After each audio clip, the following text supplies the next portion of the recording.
Hey, what's up, guys? Welcome to the Kind of Funny Gamescast pre-show.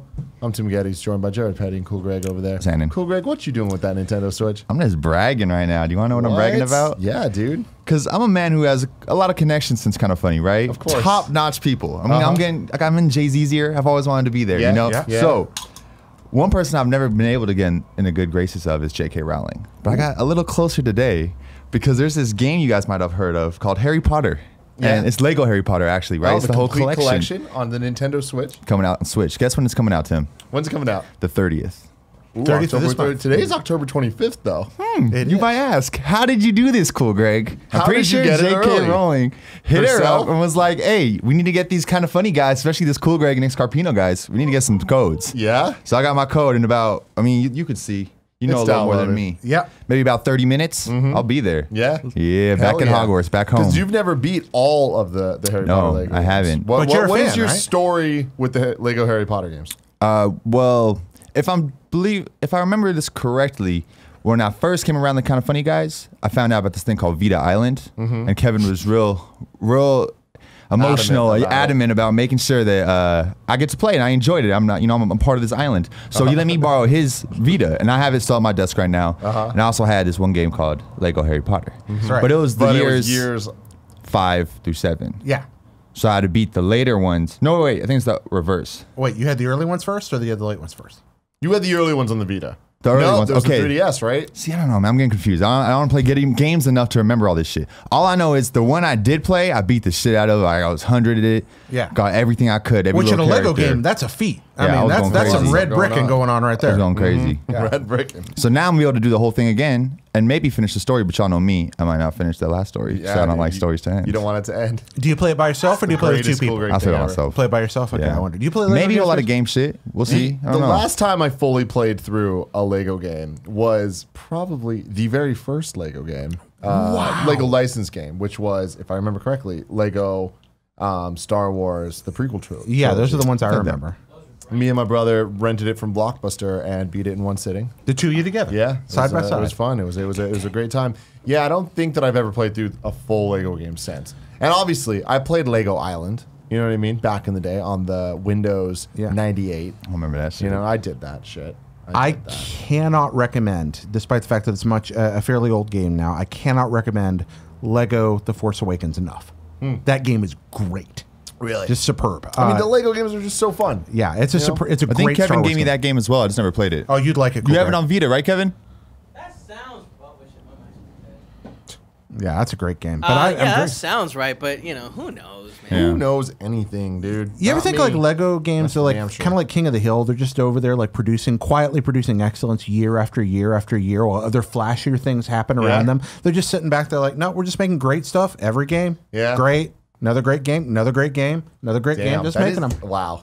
Words of wisdom from Jared Petty. I loved that. Yeah. Bro, King of the Hill's so good, and It it is. like doesn't get enough credit. Kevin, the chat is not moving. Yeah, man, they're bored.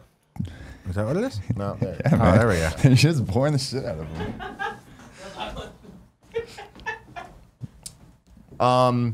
Cool, Greg, you'll appreciate this story. Let's go. I tweeted it out earlier today, but I don't know if you saw it. And the tweet just doesn't have the same type of juice as telling it in real life.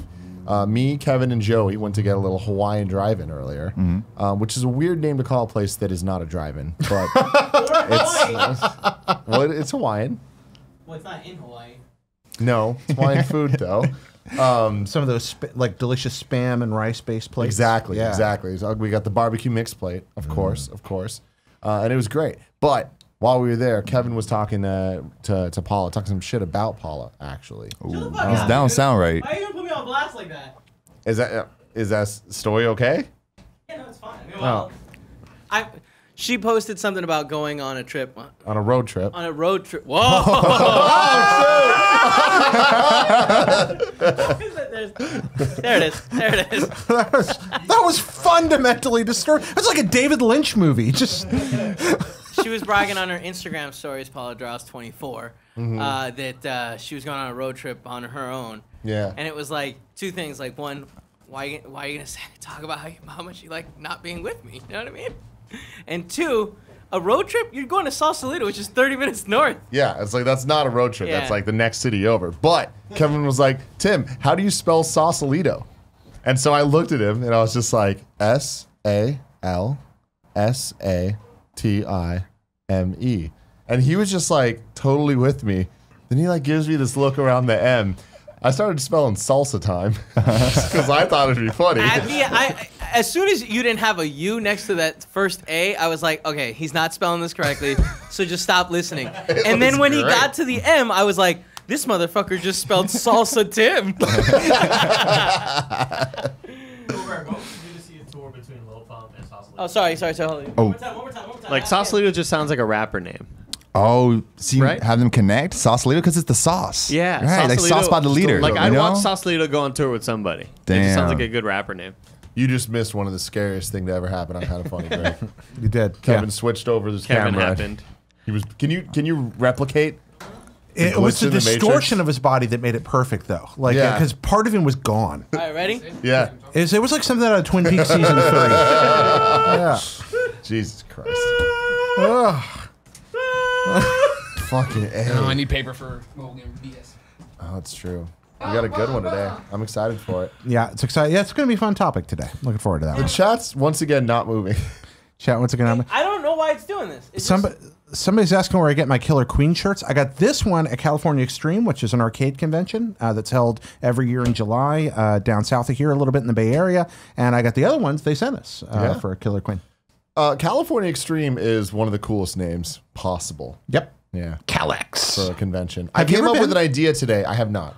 God. Tim, if anyone alive needs to go to Calex, you do. Yeah? Can we go together? Calex. Tim doesn't Yeah. like going places. I don't either. like going. But it's not far away. It's like an you hour away. misunderstood that. He doesn't That like sounds like a coming road to trip work to a me. lot of times. That's a because road it's so trip. far. Tim, we could play Fire Truck together. Do you know what Fire Truck is? I don't know what fire truck Fire is. Truck is a giant arcade cabinet when one person sits down at the steering wheel with the screen in front, and another person is standing up behind them with another steering wheel. This sounds like a Directly Kevin behind. thing. Okay. If I'm being honest. One sounds like a steering great wheel Kevin drives party the mode. front of the truck, and the other steering wheel drives the back of the truck, and you have to coordinate, What up, but without Daniel? being able to see Love each it. other Love and it. drive the fire truck. Yeah. We need to do this together. That sounds fantastic.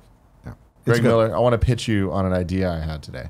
All right. We Back in the become day- full-time Ghostbusters World Streamers. I'm in. that was the backup pitch. But back in the day when we worked at IGN, we had to be in a lot of really, really shitty sales pitch meetings, right? Where it's like, well, we got these executives, and they usually weren't IGN executives. They were usually like other random ass company Yeah. executives coming in Synchronicity and be guys. like, hey, sales team, we want you to do a road trip. You know what I'm talking about, right? It's like they 100%. always want the same esports bullshit. Well, check it out. I got an esports pitch for them. The name of the show, Pros and Cons. We take pro athletes and take them to conventions. That's all I got. That's all I got. But expect some money from someone for it. I thought you were gonna pit convicts. pro athletes against convicts. I was gonna be like, pro athletes ride somewhere with convicts, convicts. yeah. That's good too. And I'm like, Yeah. what about Well, when we the can pro layer it up. athlete is the convict? I You're mean, gonna I guess get- that's the longest yard. Damn, dude. I think you're going to get 1.3 They million should for a have called pilot. that pros and cons. Pros and cons. Let's write a screenplay right now. We Yeah, know let's Gary do it, Whitta. dude. Longest yard part 2. It's all right. Pros and Longer cons. yard. It's a really good name. Where'd you come up with that? This is the most Mr. Yasman 300 Here we go. chat sentence of all time. Tim, ask Andy if he's pissed that Legendary is making a live action. That's it. Legendary must be making a live-action Gundam movie. I thought they announced that a long time ago. Are you pissed? You would know. Oh you no, dork. I know. They're talking about the My Hero. They're doing a My Hero Academia. Dude, you love Live that show. action. You must be excited. Finally, they're legitimizing it with movies. Nah, it's gonna be shit. It's gonna be like Dragon Ball. Who gives a shit? It's Wait, gonna- hey, whoa! It's gonna be terrible. Nothing's gonna be that bad ever again. People have learned. Dragon Ball Evolution. God, it know, was man. terrible. Jesus. What a It's just- fucking I don't know. awful It's thing just that happened to us. They have to totally change the vibe and tone of the show for live action. It just won't work. Charles Jacobson says, either way, I promise not to make more Photoshops, including you, Tim, so I don't cause bad vibes. I am not aware of what you're talking about. Oh, no. And that Should I be looking gives this me up? reason to be concerned. Should I look? Dude, does anyone know what he's I don't talking know. about? I don't know. Oh yeah, the I herpes do. stuff. Yeah, your mom. My What? mom? Yeah, the concern is your mom's gonna get upset about all these photoshops that we're doing. Oh, the old stuff. No. There's new stuff. Did you not hear about the herpes one? Oh, I've seen herpes stuff happening. That's us. That's us. just That's kinda the been morning show. ignoring it. That's the yeah. Koch bros. Got it. Koch Okay, yeah. Koch brothers were at it again. Them Them motherfuckers need to rascally understand. Koch brothers were up to no good. Cuddle Brothers? Koch. I'm searching for herpes on the Kind of Funny Reddit. If you just scroll down, just scroll down. Tim Getty's herpes, It's, dude. there's one on there. You'll About, love there it it. is, right Yeah, there. there it is, right there. The Photoshop challenge. All right, we This got background's really cool. It is. Not a video game though. No. It was gonna be. it. Oh, there we go. Oh no, wait, why is it? That's so Don't sad. do that. There's also a Stranger Things mobile game. Well, this was is what he's cool. worried about. It's true. That's not him. That's from Ty Swindle. Is this the one we're talking Well, I'm about? gonna say That's from the same campaign. Okay, That's so not it's the not the same one. one. Charles It's not put the- his on Twitter, I believe. I don't know if it ever Oh, made okay, it. so it's not on here. Okay. Oh, herpes. Daniel says, yeehaw, my PS4 special edition of Red Dead Redemption 2 just arrived. Well, then, it's been a pleasure having you on the Gamescast. I'm assuming you're going to go play that, I'm sure. Goodbye. Yeah, you need to There's go play a- that now. you can do both. There's a rule here, kind of funny, that if you're not on the morning show, you can just expect weird things to be tweeted at you. Huh? It's And a you bad just rule, need I'm to gonna say it. kind of figure out what could have been said. And so Any yeah, show, when I really. see pictures of me getting sent to me that are me in my varsity jacket, but instead it's a Instagram verified check, and then a big thing that just says I have herpes at the bottom of it. I'm just like, you know what? You take the good, you take the bad. I think you might have conflated two different images there. I remember when, yes, the image of you in your Letterman jacket with the verified check mark was going around. I never saw that mashed up with your Valtrex ad. You should look at the replies to that image then when someone said, "Let me fix it." Perfect. I That just makes put the more bold sense. word, That makes more herpes. sense. I got many tweets over a weekend one day that was just like, Andy, I did it. And they were all that. And I walked in and like, did one of you? And Greg was like, yeah. Andy, we just want you to know that even when you're not here, you're in our thoughts and prayers. You should all be happy, you know what I mean? Oh man. Every day I get emails from Joey says even if you are on the morning show, you're gonna get weird stuff tweeted at you. Joey, do your but at job least in there. then- Don't worry about what's At least happening that way here. you know what the things are. There are times though when, especially when we do non-live shows like Game Over Grady show, and we yeah. record them like a week in advance, and then things happen, and I'm like, what the fuck did we say? When they tweet you to out of the- elicit this response. Yeah, they tweet you something out of the blue, and you're like, I don't remember this quote. I don't know what we're talking about anymore. We got Keylock in the chat. We're going to be seeing a video from him later on in this episode of the Kind of Funny Gamescast. Mikey from Is Gamescast Mikey last week. Did you see Mikey? He put out an apology statement that he admitted that he cheated in mobile gamer bullshit and that I am the victor of last What? mobile gamer Oh, bullshit. he cheated? wow. Did he? That's what he said. Did That's what he he? said on Twitter. Did he? That's what he said on Twitter. I don't usually mark the winners, but I had a lot last week, and I knew there were multiple players, and I was like, I got to make sure I get these right. So I actually marked them on the form this time. I guess Mikey peaked. Is that what happened? No, I'm just making it up, Jared. I'm just trying to. This is just a rumor of why I'm trying to get out of it to say that I won. That was really funny. You should have committed to that. You should have just said no, yeah. because then Mikey's gonna get all upset. Jared won't Fuck him. He's understand. not here. He knows the rules. We talk shit when he's not here, right? Is that how it works? And not for Mikey though. Somebody comes on the show, and then you talk about them the rest of the time like they're not here? Yeah. Well, no, not the. Well, if they're not in the room, you're allowed to make fun of them. That Oh. was the thing Nick started. He also started the open door bathroom policy. That's not See, a there good it is. one. Mikey's getting all mad in the chat now. Oh no, I didn't. He's full Yeah, of there crap. we go. Look at that. Look at that. That's awesome. Bless you, Mikey. You're excellent. You were excellent. There was a very nice thread about you on Reddit if you haven't seen it. I saw People it. showing It a was lot of good. support. I saw a couple Yeah. tweets of people being like, "Hey, man, this kid fills a lot of holes that like you guys are fucking missing out on." So Esteban, I think we're going to save most I'm of not this for seeing later, it. but Charles heck yeah. Jacobson. He said he tweeted at me, but I ain't seeing shit Dude, do you sometimes just not get tweets? right now. It happens to me all the time. Yeah, I sometimes use different like too Twitter popular. clients, and it seems to me like I'm getting different messages on different clients sometimes. And It's weird to Use me. Twitter. Like I'll never forget one time. I think like Goldfarb texted me and he was like, "Hey, thanks for replying to my tweet." Oh no, we met up somewhere. He's like, "Thanks for replying to my tweet." I was like, "You fucking liar! Like you didn't send me anything." Uh-huh. And then I ended up having to go through and see, and I was like, "Oh my god, you did! I'm the liar." no, I I'm don't. the well, liar. you didn't know. You didn't. That doesn't make But sense. it's- I don't just think you're see the them liar. I think sometimes. sometimes you don't see. You have an enormous amount of information pouring in, and I don't want to speak Ill of the dead. uninformed, but Oh.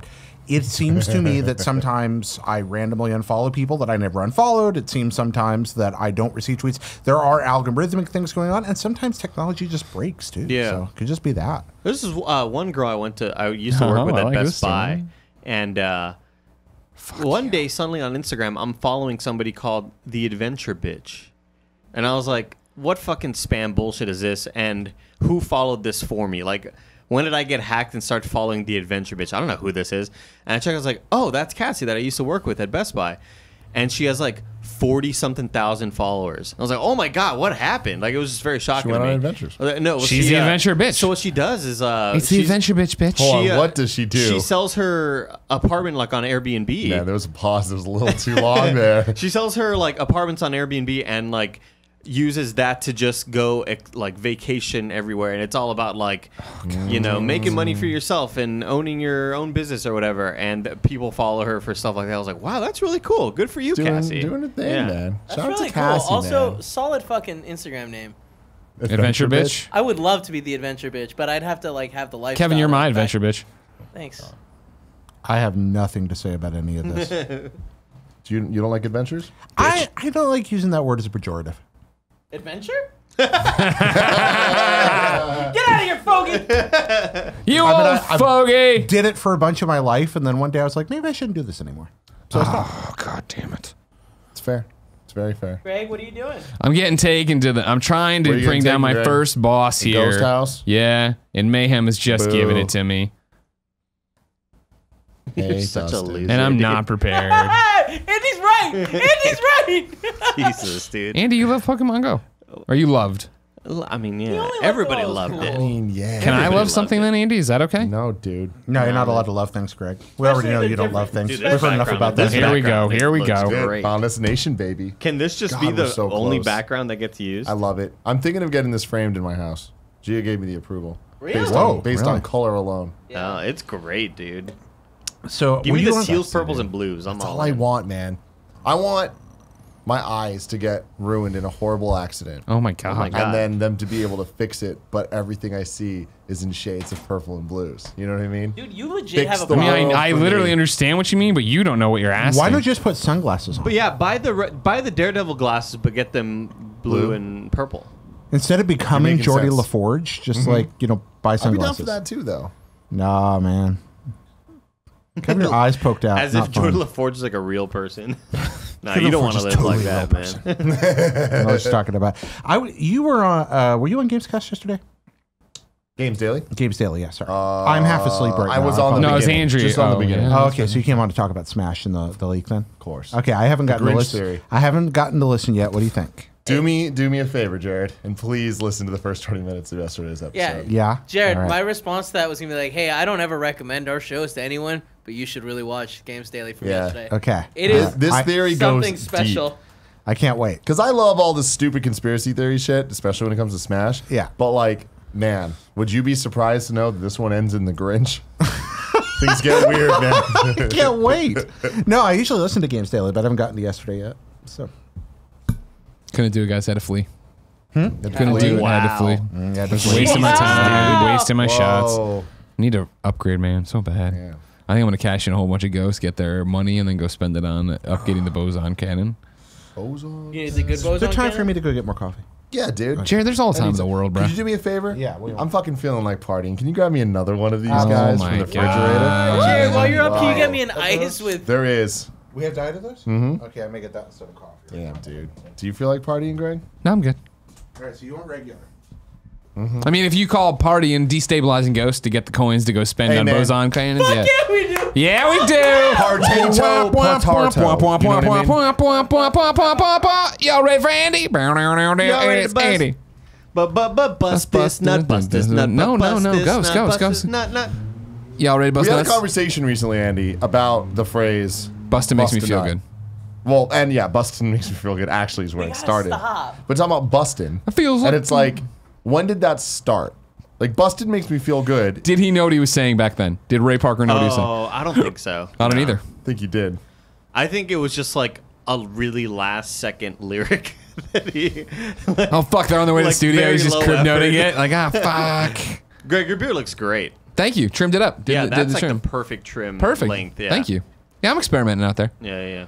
I'm also breaking down tango right now. It's a lot more Destabilizing. slimming. Huh? It's a lot more slimming. Oh, thank you. It makes your face look smaller. Hey, Okay. dude, quit You know. talking to him, right? Let him. No, I mean, it looks can I great. get complimented once, Kevin? It looks It's fucking always great. about you. Thank you. So we got this thing, Oh God. this metal train set. Yeah, from Red Dead. I am having the time of my life, boys. And Choo. I had to change my too many cars. The diet has a lot of cars. Who knew? Jared, where's my water? Huh? And You asked for water? to Yeah, it's you. cool. I didn't hear you. I'll go get it for you. Lightly carbonated. I like me Carbs some come from. Red Bull, but I haven't had any since I started the diet. And I didn't realize Red Bull has like 4 carbs in it. Did you realize that it does, in fact, give you wings? It does give you wings. It'll keep you awake. I'm also pretty sure it kills you somehow. Nothing that makes me feel that good can be good for me. This Gamescast brought to you by Red Bull, so let's just calm down. Is it really? No. Oh, okay. No. And I But- don't actually know that it can cause you physical harm. I just strongly am afraid of anything that makes me feel that good that quickly. Like heroin. Like heroin. Steve Charles Jacobson. He says, I have a theory why Tim is verified. On the Here we go. Amy Johnson GOG, they briefly discussed her verification, and now he's verified. So is it one of those Instagram is listening type deals? I doubt it, because we've talked about it on about 100 shows since about Greg, and it hasn't happened. Well, then it's just proof they hate me. Now, when you Hate me today. Hate me tomorrow. Gotta love you, Andy. Yeah. I feel like if anybody can compete with you on the random song, I think I'm a good. It's Yeah. you, dude. Like you're Steph Curry. No, you're Kevin Durant. And I'm Steph Curry. And then when we join forces, it's game over for the rest of the NBA. Sure, It's just 100%. impossible for anybody else, dude. I like Who's that. Klay Thompson? He's the other Splash brother. He's a good shooter, but I mean, he's a good defender. Yeah, I understand that, Andy. Oh. Like, who is he in your little squad? You little shit. fucking Nobody. Nick? Maybe Nick? Nick doesn't know any lyrics. Nick No, could but have he heard a knows a song lot of 100 songs. times. Like, Nick doesn't remember the words to the Happy Birthday song. No, but he knows like a lot of really obscure 90s like songs, you know? Which are the ones that me and Greg normally sing. When you say obscure knows 90s every songs, song. like what are you talking I about? would swallow my pride. I would chuck my Yeah, pride. No, that's not. That's not. That's not. Swallow my doubt, turn it inside out, find nothing but faith in nothing. That is not an obscure one for the Yeah, record. yeah. But like stuff by like Candlebox. Okay. Like, All right. shit like that. Did you know like Liz Fair songs? Oh, who doesn't know this song? No, it's not probably obscure. I'm do. just I wondering just- if he was a Liz Fair guy. Why can't I breathe whenever I think about you? What about like Indigo Girls B-side stuff? Oof, that's getting the deep. band Live? Throwing Ooh, copper. there we Yeah. go. See, I was never cool enough to know cool music. Ignacio Rojas says Nick knows the lyrics to Pony. I can assure you he does not. No, he I actually know for a fact he does not. Oh, they say horny in this song? Weird. I'm Nick. I was shocked to hear Greg singing John Denver in the office today. I was very, Hey, very man. pleased by that. I've been on the kick, because of Fallout 76. Oh, that makes So sense. that, yeah. take me home and then it was just, then you're just on that kick. Then you're on thinking your of Grandma's Featherbed. You're Yep. thinking about Calypso. You're thinking about all these things. Tim, real quick, should I spend $100 on 2 million Ghostbuster coins? No, that sounds like a deal. Whoa. Thank you very much, Tim.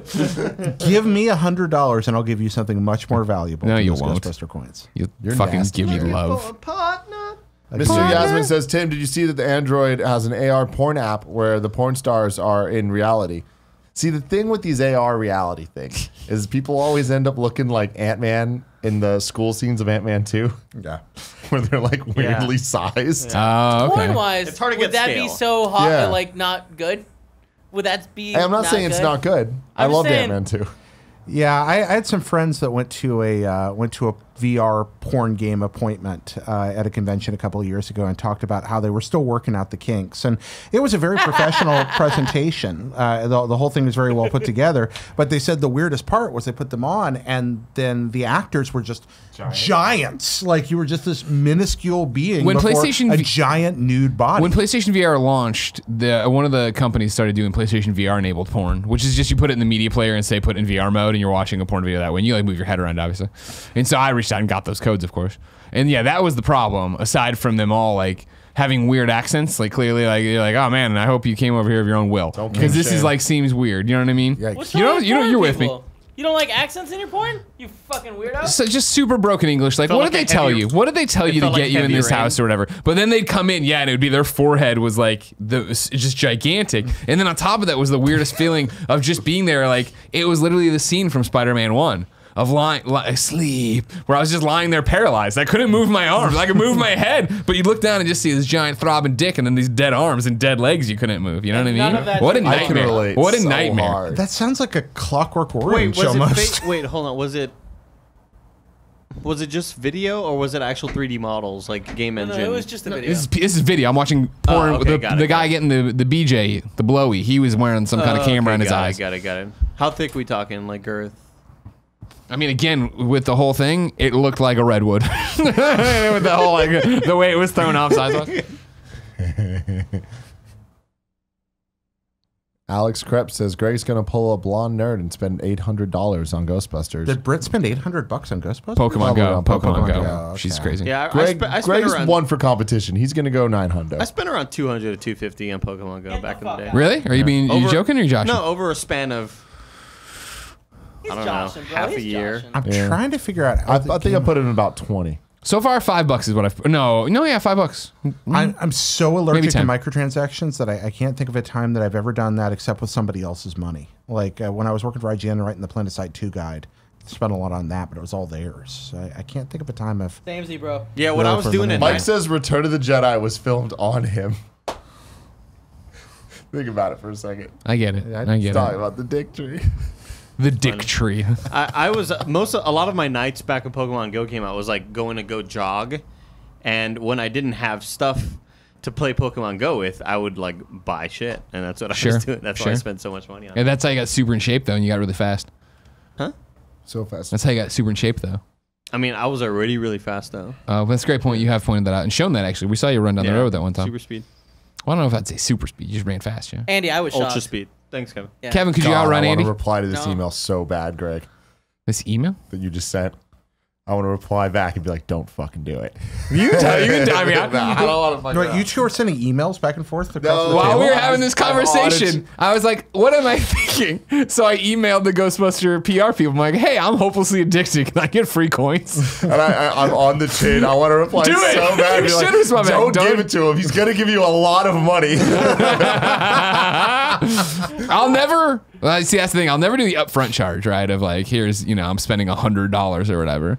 But then you do wonder if like what nickel and dime. I bought my suit and I bought the battle pass. What about like the League Dota thing? Where like people come in and they're just like, hey, I'll buy the costume. And it's kind of like church Exactly, eventually exactly. just tithing every week. Well, I mean, that's the biggest for Ghostbusters World, and I'm glad we are starting the Kind of Funny Gamescast talking about the most important review of the week. For Ghostbusters World, their biggest missed opportunity is not having more cosmetics. You get that, Kev? Yeah, I heard it. But It's happening. That's the start. This is Ghostbusters World, the first ever episode 193 of the Kind of Funny Gamescast. Greg, continue.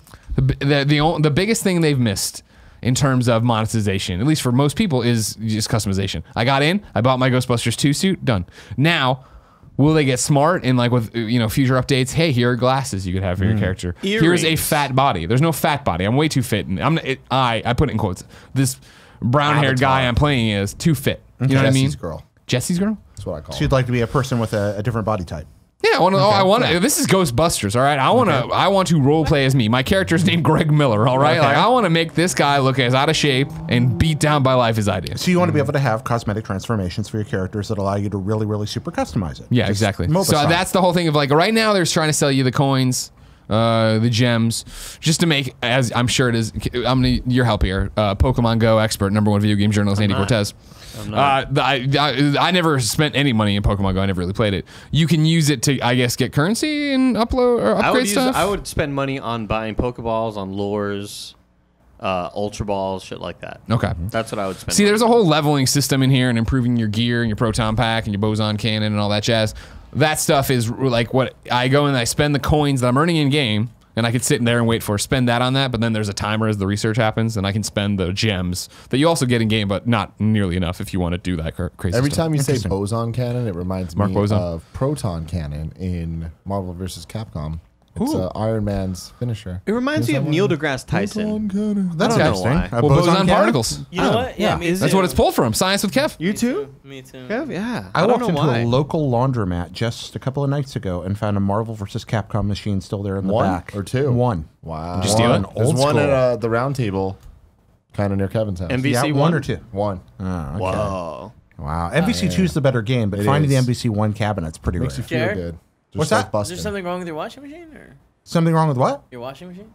I cannot hear you. Washing machine. He's getting quieter and quieter. Yeah.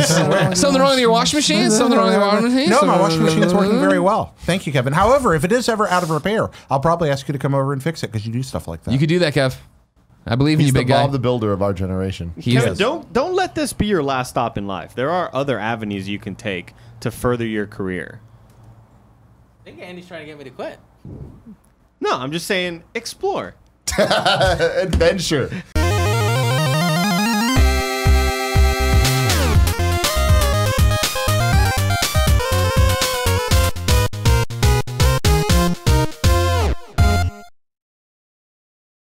Ladies and gentlemen, this is the Kind of Funny Gamescast. Each and every week, we get together right here, talk about all the things we love about video games. I'm Tim Gettys. That's Jared Petty. Hi. Over there, we got one of the coolest dudes in video games, Greg Miller. Everybody, And I'm on the increasing my side damage mic- right mic, now.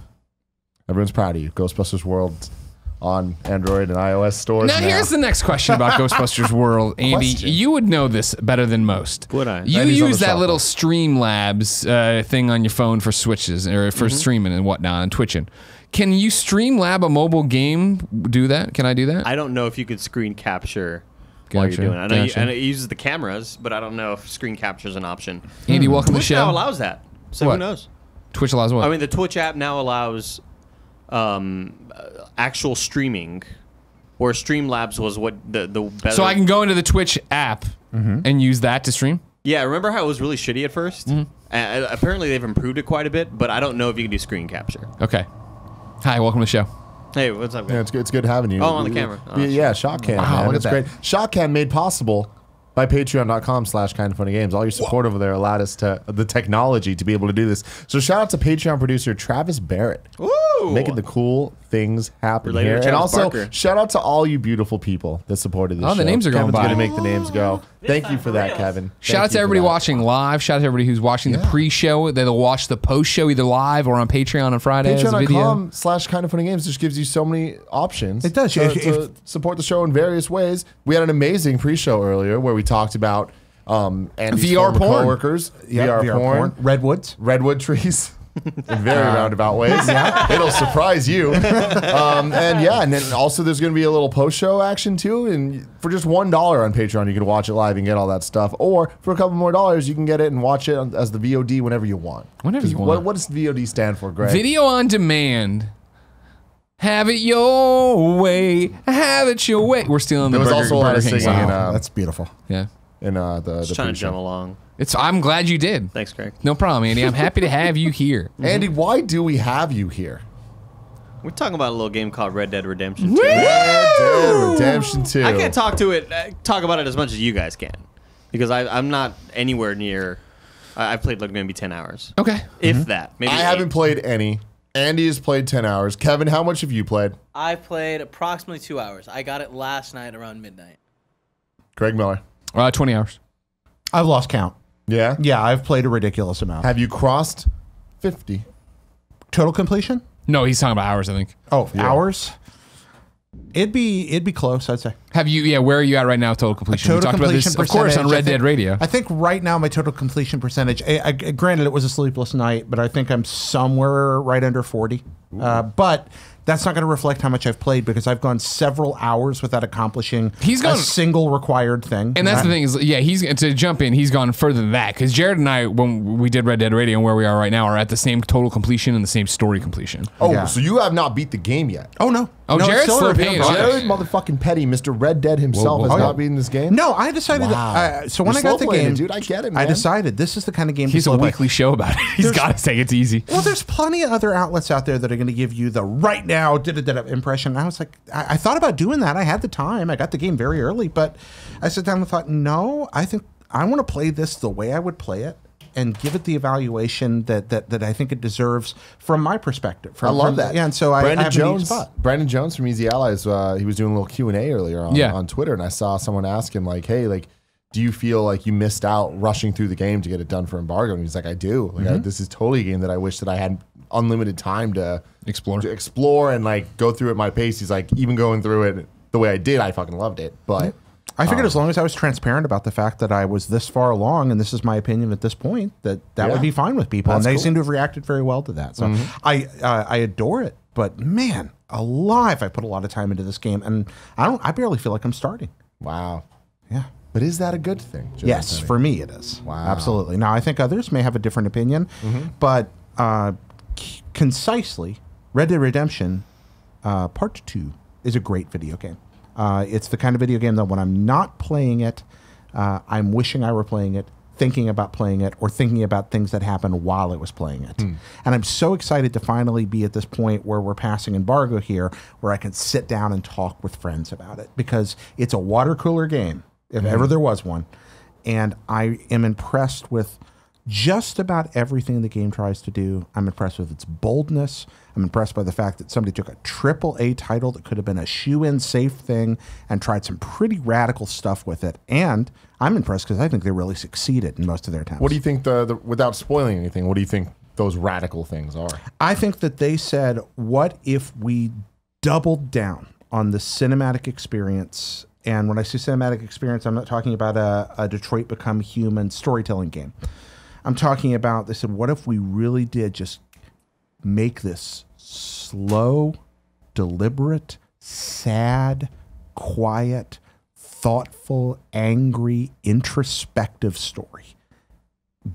Set it in the most beautiful video game world I've ever seen, give you extraordinary agency to explore that world and discover its secrets and define your own character in the process, but then continually pull you back into a narrative that forces you to face your own demons and to deal with the tragic consequences of your actions. And that's very rare in video games. And it's something I really like about it. Video games try drama a lot. They very rarely succeed. Red Dead Redemption doesn't just try drama. It tries drama and an open world, and it nails both of them. That is not something we have seen done very much at all. And I adore this game. So, Kevin, besides me, who hasn't played any of it, you've played the least out of any of us. What are your initial impressions? I really enjoyed it. It is very much... So I just played Assassin's Creed Odyssey. I played 95 hours, and I finished There's 3 main storylines that you can, like, complete to, like, end the game. I've done 2 of them. The third one, I don't know if I'm interested. I could just watch the YouTube video. I'm also really close to that one. Anyways, 95 hours of Assassin's Creed Odyssey. It is a very fast game. Like, the fighting, everything is fast. Your movements... So switching over to Red Dead is a lot slower. It's very cinematic in the sense that, like, it has a cinematic mode where you can hold down the touchscreen or the touchpad, and it switches over to, like, it looks like a cut screen, but you're controlling it. I can't wait to get deeper in it because, like, my initial reactions to those 2 hours are like, this is fucking beautiful, and this is a game I'm pretty sure I'm going to get lost in. What are you playing it on? Creed. PS4. Yeah. What'd you play it on? I played it on stock PS4. Cool. Yeah, where it looks wonderful. It's so much of it is little things. I mean, some of it's the art direction. I've said this before in other places. They really made an effort to make the West a character. It's kind of like when you play Firefly. It's kind of like when you watch Firefly, and Serenity is as much a character as any of the crew members.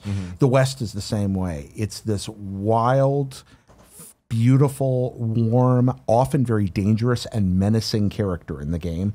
It's a threat to your life, and it's the source of the most memorable and worthwhile moments. It's this really beautiful thing, but there's so many tiny little things. I'm not talking about nitpicky video game details there. I'm talking about kind of layers that are taken out. Just the fact that I can interact with almost anything, almost in the way that Shenmue tried to do. But unlike Shenmue, there's usually a good reason to do it, even if that reason may not appear for several hours. Sometimes, yeah, it's just high. But sometimes high, just to a stranger, opens up so many doors that you never expected. Or helping some dude out 4 hours later, you're walking through a town miles from where you thought that happened, and you run into that guy sitting next to his friend on a bench, and he recognizes you. Like, you're the dude that saved me there on the road that day. Hey, and something opens up. You know, they just nail that in very distinctive and well-executed ways that drew me in like very few video games have. I think that there is a great deal to be said. We keep using that word cinematic, and I think we're almost poisoning the word using it because we have a definition of what that is already. I think what Rockstar was trying to do with this game was say we can advance the state of the art around video games to take some of the barriers between you and the way you're playing a video game away. Now, the UI is not great in some places. The menu-driven stuff is not terrific. I have to grant that. Whereupon the every moment interactions are beautifully executed. Everything being L-trigger oriented, everything being a contextual, quick menu that's instantly comprehensible. That part works great. I was talking about digging into, oh my gosh, I've got to switch ammunition for this gun at this moment. That takes a little longer than it should. Do you feel like you are stressed out about like decision paralysis, and like do you feel like you're missing out on parts of the game because maybe you didn't say hi to someone early on? Not at all. I feel like they're very clear. Arthur has a journal that he keeps. And Arthur's a really mean, evil man that's also very introspective and starting to understand that he's made some really bad decisions. That doesn't spoil anything. That's apparent from the first seconds of the game. He keeps this journal that he sketches and writes in. And your journal is defined by your adventure. So my journal is not going to be the same as your journal when you're playing. And I don't feel like I'm missing out at all. The reason they want you to ride from town to town and they kind of discourage fast travel a lot of the time is because I may be riding off to do one thing, and something in the middle of that trip will simply be more urgent, more intriguing, but it won't feel forced. It'll feel like, wow, this doesn't happen often in video games. I remember just making one trip to do something very important, and I'm on my way, and suddenly Javier comes riding out of the woods, and he's like, Arthur, Bill's been captured by bounty hunters. We got to it's a character. It's one of my guys. I'm supposed to meet you in camp. You're supposed to be waiting at the end of the thing. You're not supposed to be between here and something else very important. And off we go to do that very important thing. And if I had not gone with him, I don't know what would have happened. And it didn't feel like an interference to what I really wanted to do. It suddenly felt important. A lot of that has to do with writing quality, voice acting quality. But a lot of that is that they took a really simple story, because it is a simple story. We did bad things. They're coming to get us. They made it character motivated. They built a huge ensemble cast and said, this is going to be about how each person reacts to their impending doom. And then they created a big open world for all this to happen in and let you decide what order to engage them in. So I don't feel like I'm missing out on things. I feel like I'm discovering something every second. Also, no spoilers here, but good golly, Gem Bob, there's some cool secrets in this game, especially if you're willing to dig. You know the Rockstar Crazy Secret thing? You would not believe what I found, like my second night playing. And that's a lot of fun as well, because I love games with cheats and secrets. And there are cheats and there are secrets. They are active and ready to go. And I love that. Andy, what are you thinking? My first impressions happened, I remember playing it for one night, and I'd put in an hour here and then an hour later on that night. And I walked in and I just felt like, man, the game just feels slow to me. This game, I don't think, this game is like made to play in 5+ hour chunks. Yeah. You're doing it a disservice if you play it in 1 hour or two, because it may just be me, but I'm super ADD and it's hard for me to really get invested in this giant world that wants you to ride everywhere, right? And so I'm really interested to see how the person plays it that might have a kid and a wife and needs to take care of his kids at home and may not have time to play it in these long hour chunks. I'm really interested to see what they feel about it, because it started off very slow to me. Similar in the way to Assassin's Creed Odyssey, where it really ramps up after a few hours, and then you get the title card at the beginning, you know? And I was like, oh shit, this feels awesome. I still feel like 8-ish, maybe 10 hours in, like I'm still waiting for that title card to hit. Because it doesn't really, there's not a whole lot of direction. You're just kind of doing what you want to do, and very similar to like Breath of the Wild, where it's just, you can go ride and do whatever and do side missions, and maybe you just want to work on your horse and improve your horse or whatever. But I still don't feel like the story has really gotten going, and I think that is probably what's going to hold it back for me in terms of it being like one of my favorite games ever. I can tell that the polish they put into the world is like just obviously incredible. Like the amount of time that they've put and worked on this, it's just super special in that regard. I do not like a lot of the controls. The combat feels identical to any other Rockstar game in the last 10 years. I don't feel like a lot GTA of 5. I don't feel like a lot of strides. Yeah, I don't feel like a lot of strides have been made in terms of like, you know, we've worked on your character's fluid movement and stuff like that. It still feels clunky in a lot of spaces. Gunfights and stuff like that. I tried doing it in third person and first person. It doesn't feel good. It never really has, honestly. Like, you know, the first Red Dead Redemption and even, you know, GTA 5, GTA 4. And I don't feel a lot of improvement in those aspects. Everything else in the world is like obviously crazy detailed. I spent hours last night just talking to NPCs and seeing what I could do, and if there was going to be any drama. I accidentally came out of a stable and ran over a dog because a dog was right in front of me.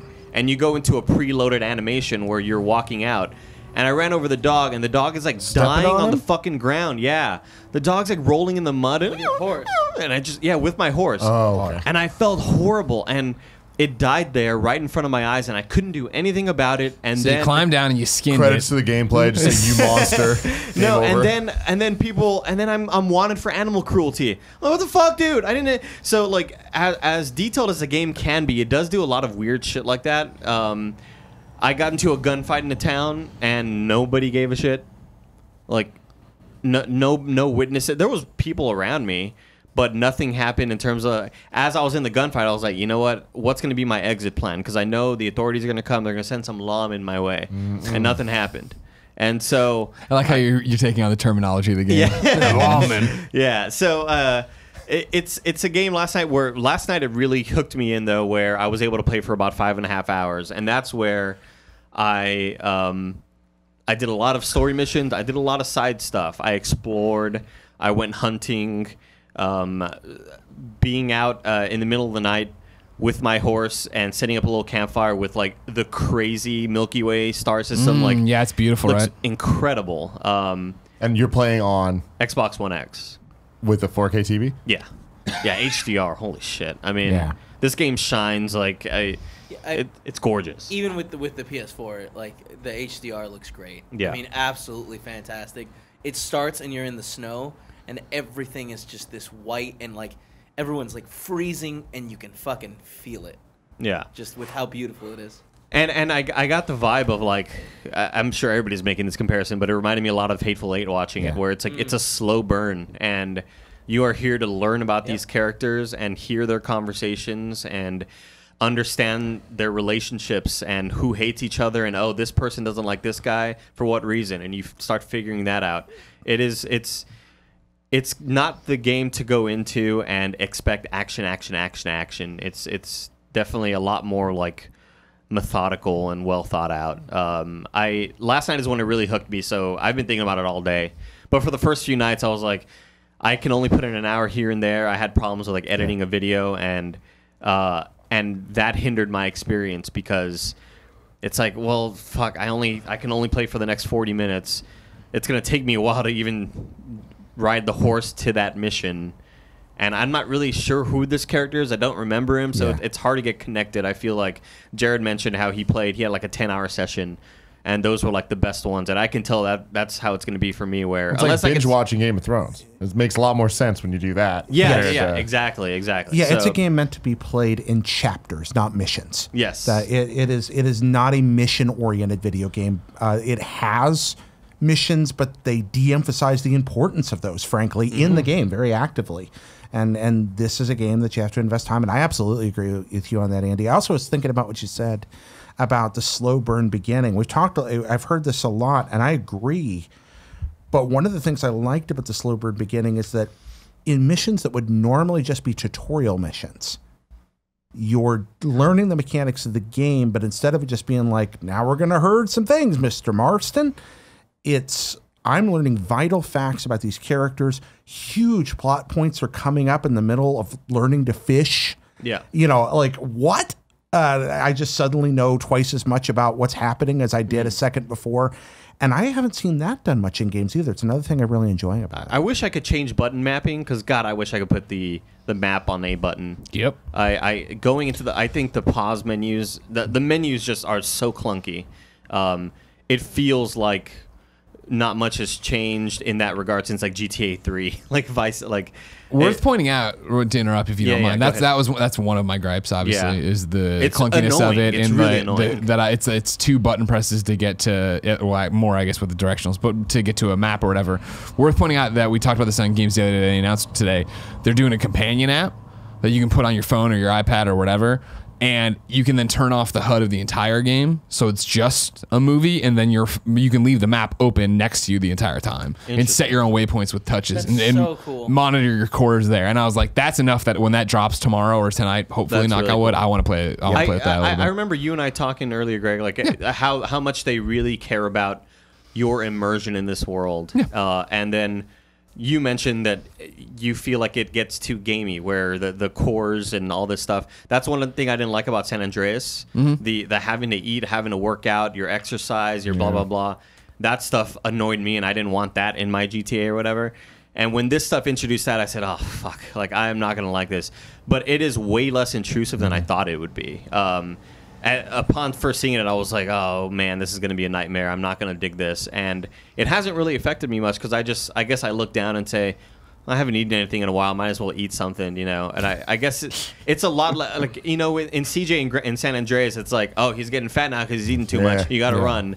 Or you're not eating enough, you know, you got to eat. Like, that annoyed me. I didn't feel it was like that intrusive then, because I very much felt like it was like, I want to get fat, I'm gonna go take my guy to eat everywhere, or I want to get buff. Yeah. You're talking about San Andreas? Yeah, he was talking about San Andreas. I did not like that. I at didn't all. like it. I didn't- That's one of the Yeah, things- this doesn't feel that way. No, at all. this I guess it was presented that way at the beginning of like, here are your cores, your health, your Deadeye, or blah, blah, blah. And I remember seeing like, clicking on my player profile and seeing that my health or my body weight was perfect or something.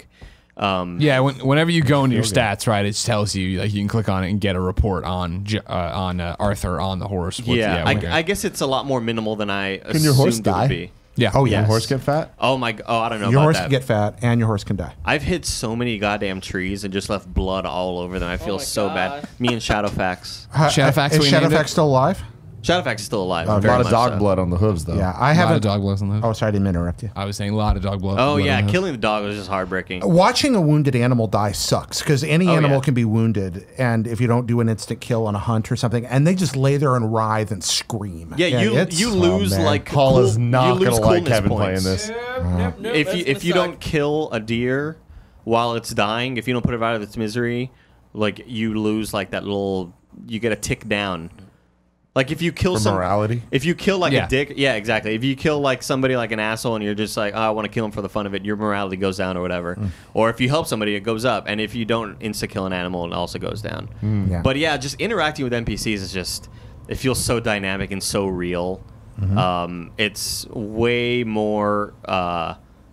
You know, you watch that video in the beginning, the first one of the first trailers that they introduced in Red Dead Redemption, blah, blah, and I'm watching them talking to the NPCs, Nailed and it, Andy. I'm like, there's no way it's gonna be like, I guess it's gonna be sort of scaled down in a way. There's no way it could be that.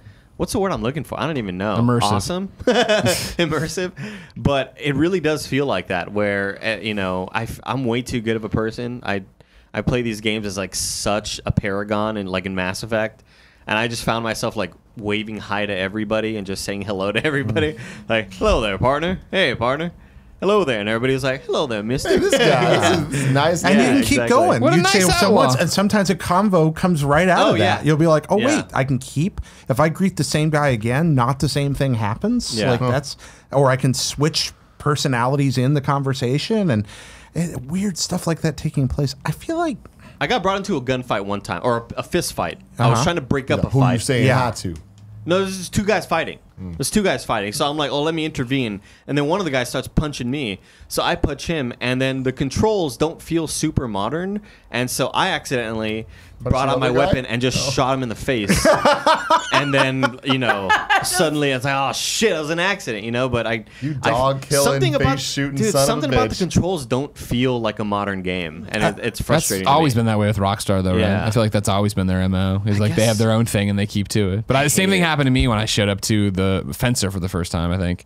Or maybe a trapper or whatever. But I walked over and it was like, all right, I'm going to greet him. And I hit R2 instead of L2 and shot him in the chest. And he was like, oh, and somebody's witness. I'm like, motherfucker. All right, run, everybody run. Yeah. Because people freak out when you point weapons at them as well. Yeah, you pull a gun, people assume, unless you're hunting or something, they just assume something very bad about gun that. in the first act goes off in the third. In which case, left trigger to focus on an enemy shouldn't also like pull out your weapon in some cases. Like, well, I thought L1 draws your weapon and left trigger focuses. Yeah, he's right. I guess maybe I had the weapon out and I'm going to go talk to the person and bring up the conversation so I could pay off my bounty.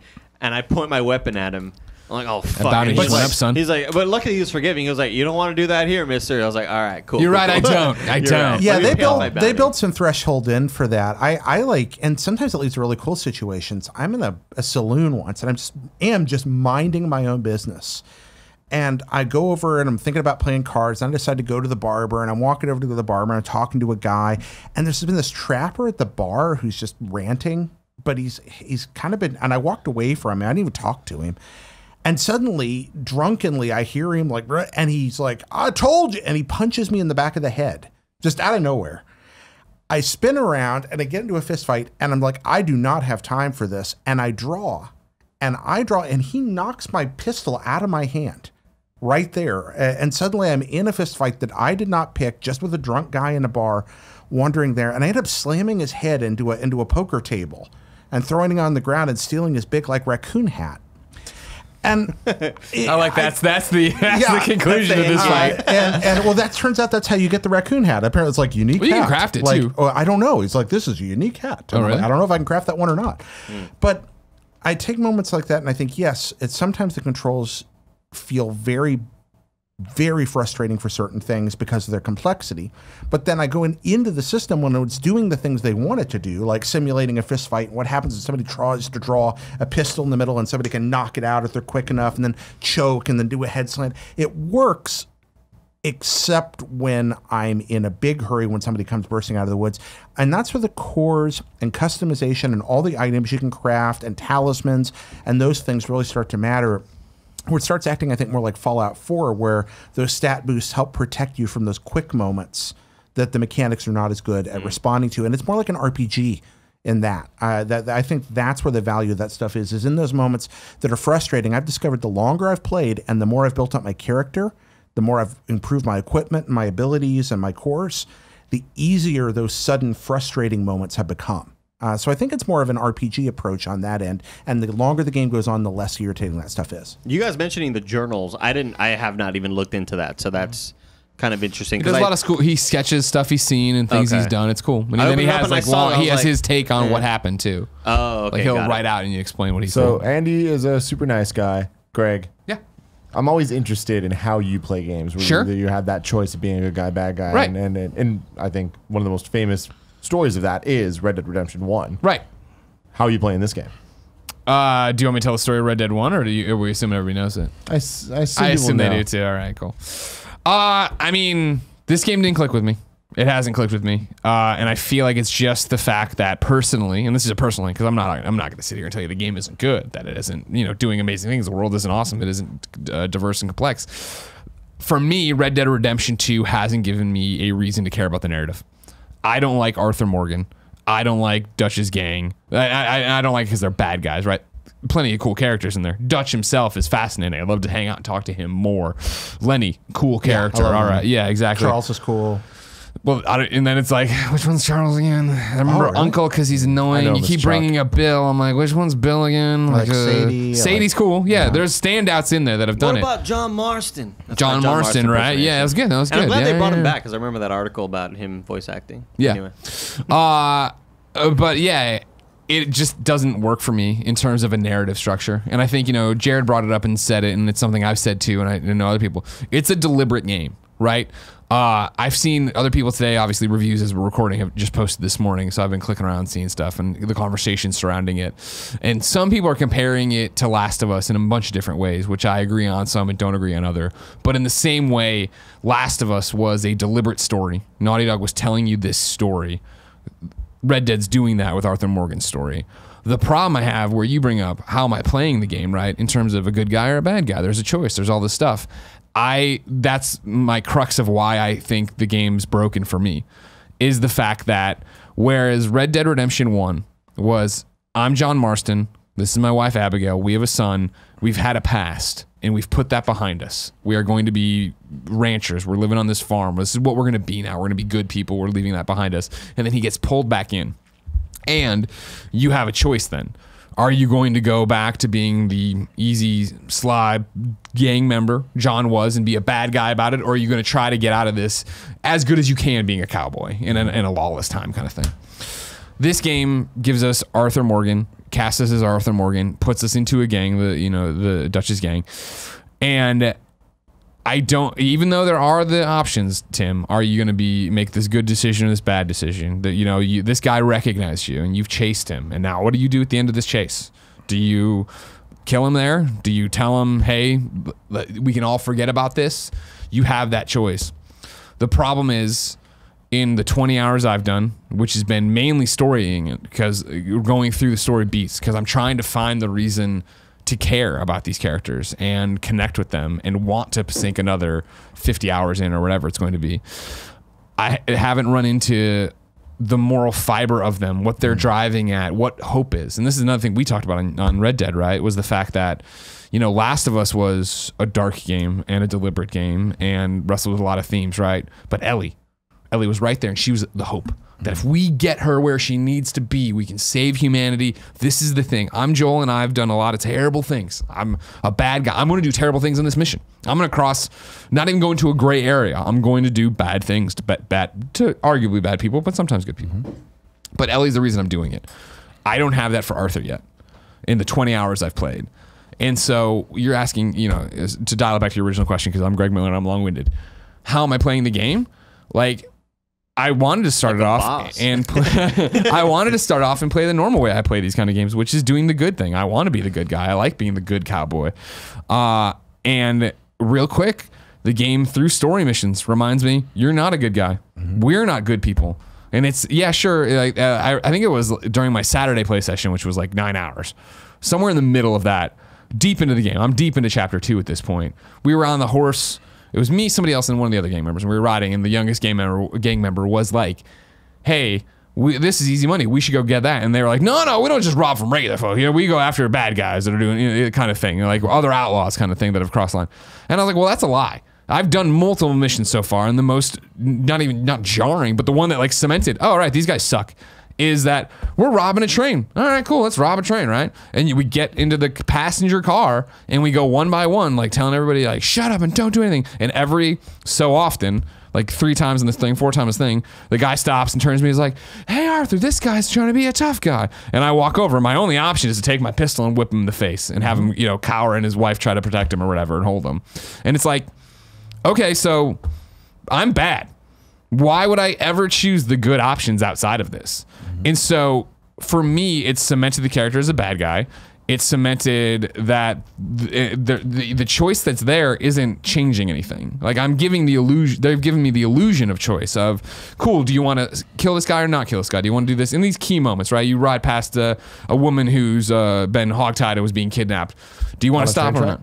I haven't, probably, I'm sure. That was Red Dead 1 for sure. Red Dead 1 for sure. But I mean, this one there, there's convicts who are, I come up as they get in the middle of an escape attempt and they're going do I help them or do I stop them? Do I help the lawman kind of thing?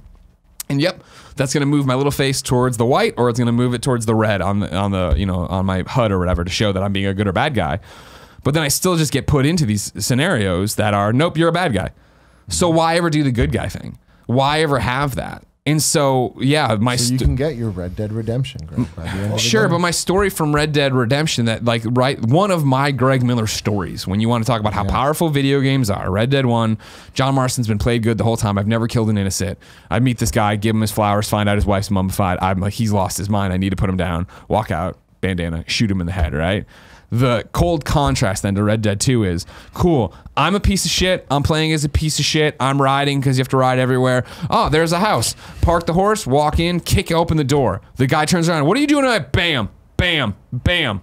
Kill everyone there, loot their bodies, go meticulously, deliberately, I think boringly, drawer by drawer, through their shit to be like, all right, cool, here's a bottle.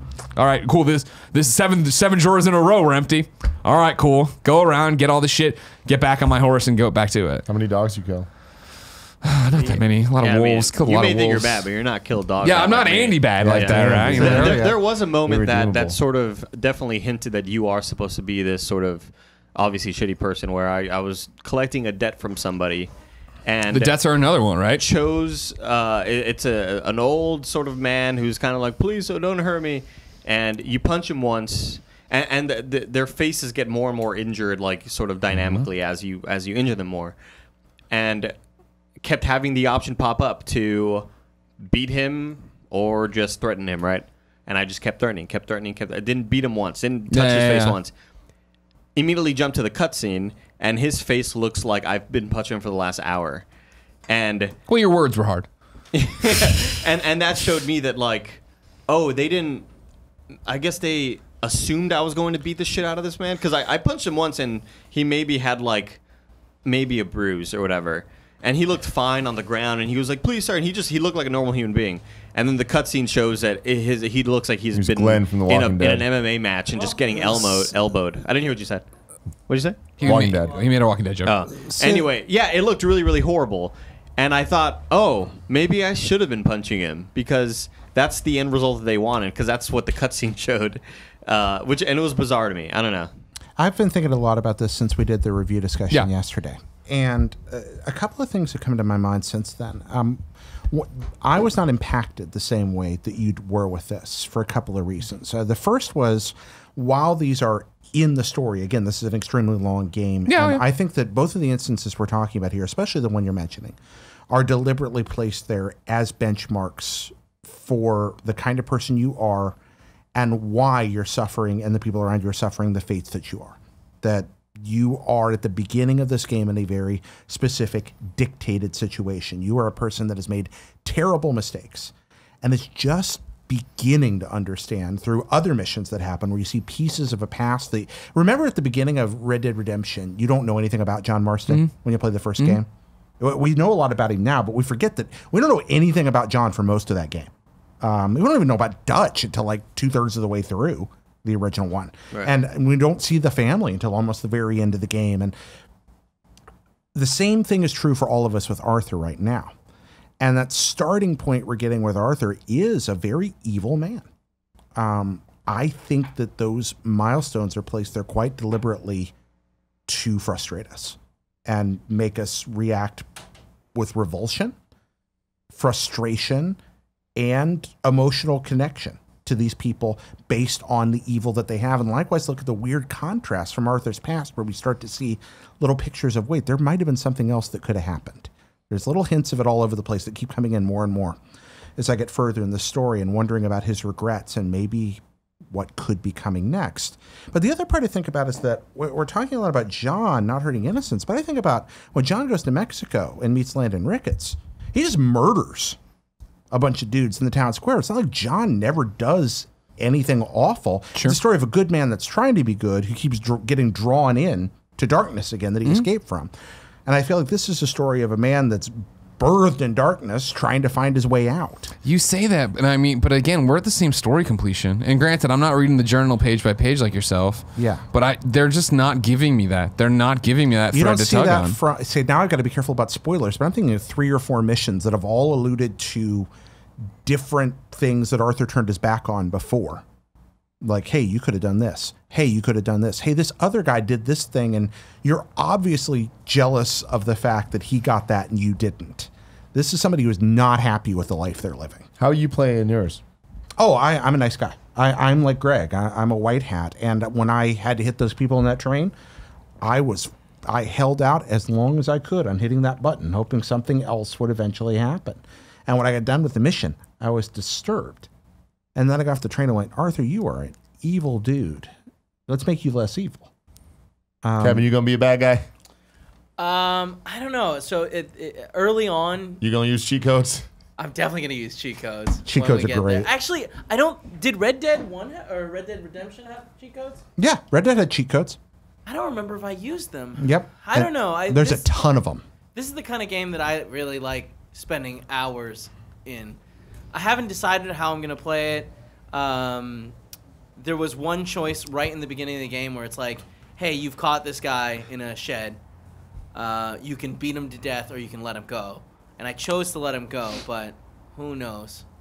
There was another man that I was collecting the dead from, and Who knows? and I, because the game sort of pushed me to punch him, and I punched him or whatever. Ended up taking everything from his house. Jesus. Well, because that was sort of what was required of Yeah, the game mission. says to. Yeah, Andy. yeah. Yeah, and then as I was leaving, I said, "Let me give you just one more parting punch to show you." And the one Cave to punch killed Skullin. him. Yeah, Cave to Yeah. Skullin. The Yeah. one punch killed him, and he hit the wall, and then I see the little marker Wasted. go down, and I immediately just quit the game. I was like, "No, I don't. Not like this. I don't want that blood on my hands." Something I like about that, and there's that impulse, and something I like about it is I think that a lot of this is us being fattened up for the kill. We're being introduced to a world that Arthur is comfortable in, that we're not. That world, in my playthrough, is beginning to unravel and break.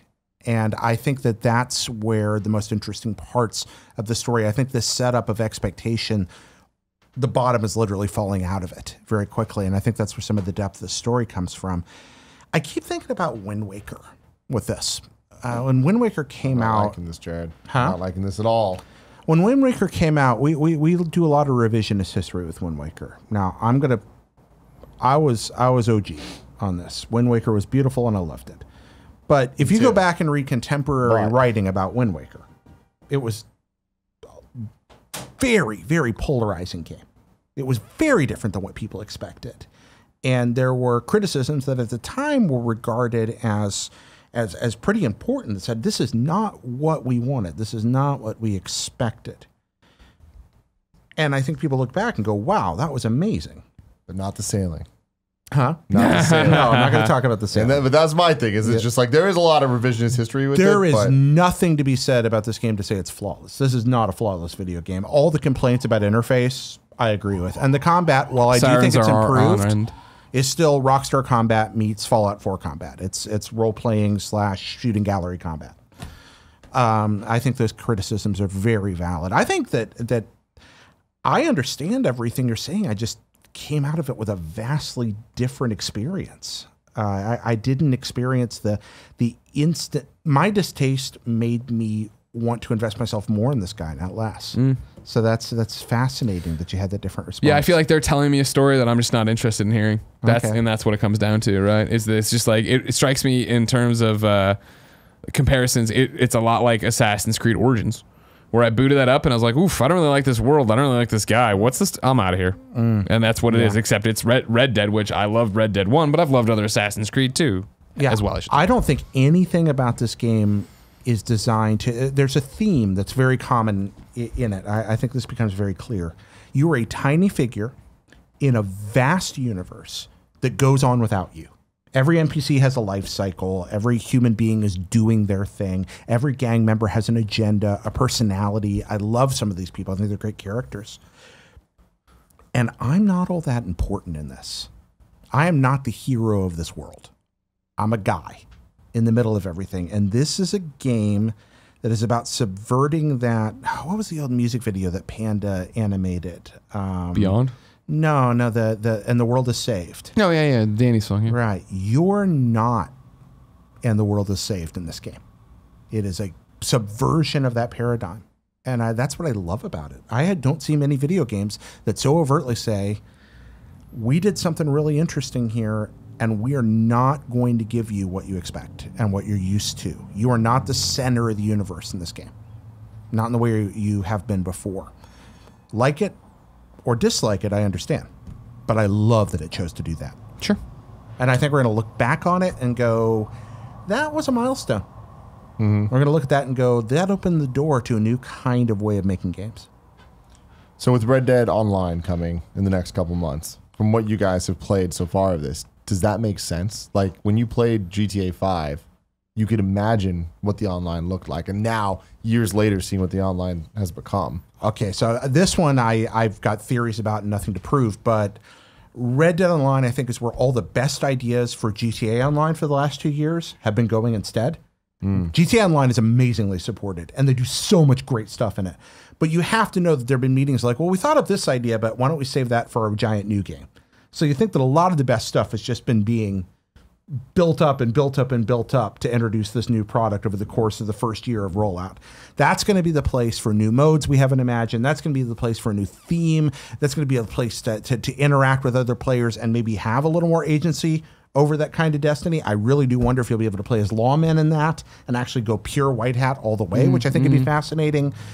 Also, that's going to be where I think Undead Nightmare and vampires and werewolves and ghosts and all that eventually roll out in Halloween of 2019 or 2020, and we get that surreal Hot Wheels in the sky GTA world. I don't know what you guys think about that, though. Horse stunts. The horse stunts? Yeah, I mean, that stuff always kind of confuses me, too, is with a game set in the Western where...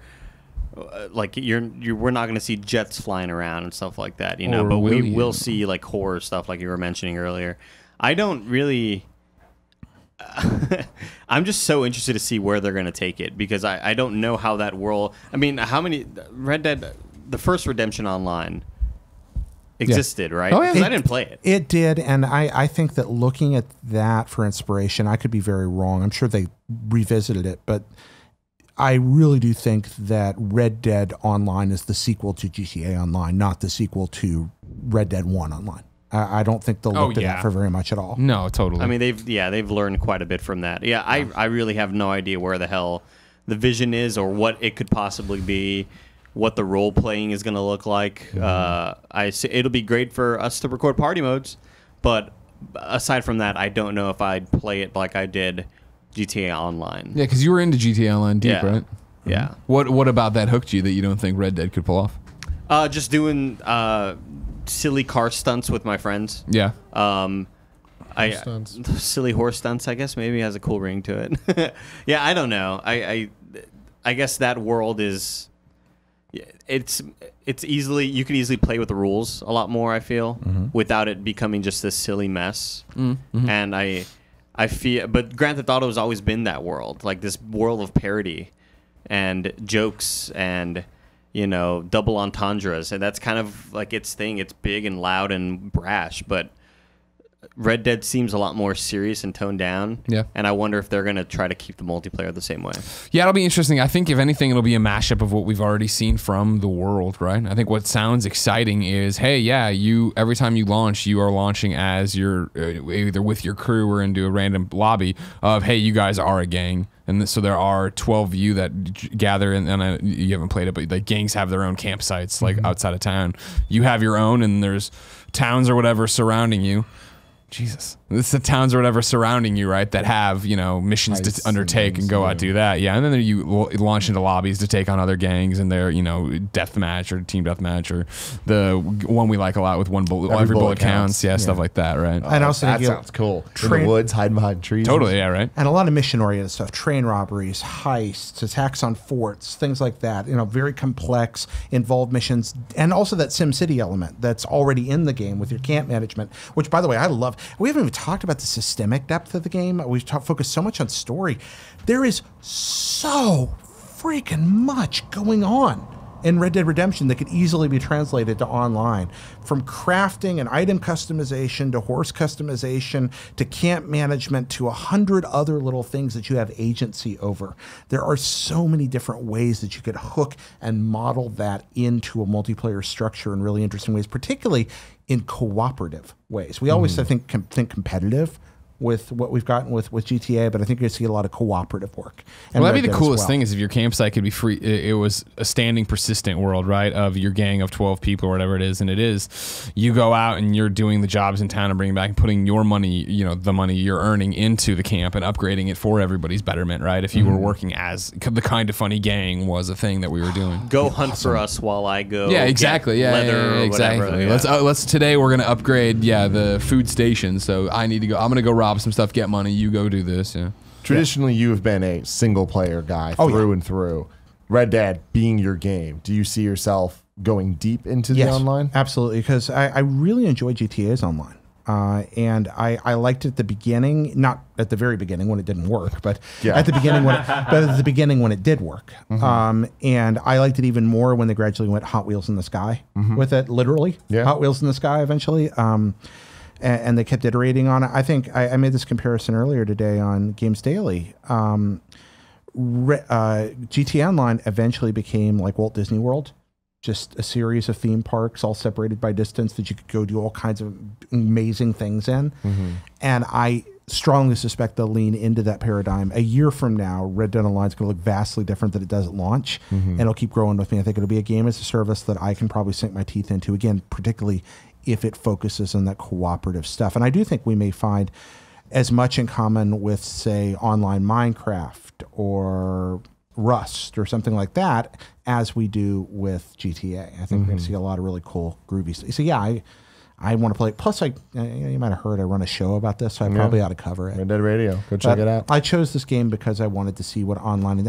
It's like somebody... I don't think I expressed this with proper passion. It's like somebody tailor-made this game for me. It's a game about a world I love, where I do things I love. It's spooky and quiet. The music's amazing. The sound design's incredible. It's one of the prettiest things I've ever seen. And everywhere I look, I find something that impresses me. It looks so freaking empty, just like the West. Wherever you turn your head and you walk 10 feet and you discover there's stuff everywhere. And that's the way that life is out here. It's Bunch just of not snakes, the same dude. Bunch of snakes. A lot of snakes, yeah. Stay away from me. I haven't seen one snake. Really? No. Oh, a horse gets spooked by him. I saw it. Well, you, Cooper. alligators. So that was what I was having got trouble it. with my horse getting spooked by. Well, Red Dead Redemption 2, it's a game. Let us know what you think about it in the comments 4 below. out of 10. Yeah, 4 out of 10. It's a thing. Oh, whatever. This game is in the game of the year discussion now. I love it. Yeah? Yeah. Well, I'm very excited to keep getting updates from you. I'm going to headline this review in progress. Of course. For people to understand where we're at with this. So right now everyone's talking about Red Dead Redemption 2, right? But That was a couple weeks ago, everyone was talking about a different game. That game, I don't know. Whippy. Oh, Spider-Man. Spider-Man. Yeah. Spider-Man DLC, the first DLC. The Heist. From is the out, City That Never Sleeps featuring- DLC. Black Cat. Yeah. You played it. You I beat did play it. I did beat you it. Get 100% of all No, the I stuff beat the in- story. Like it was that thing. I'll tell you guys. You read the reviews on this one. They're like it's 2 hours, 2.5, 1.5. Depends how fast you run through the story or whatever. It was a struggle this week to get it done because Really? it was just like you saw me. I tried to play here at the office one day. I'm like, I want to beat this before I do Podcast Beyond, and of course, then the work gets in the way and everything else. You go home, home life gets in the way. All these different things. So yeah, last night. Got it done, polished off the story with the Black Cat.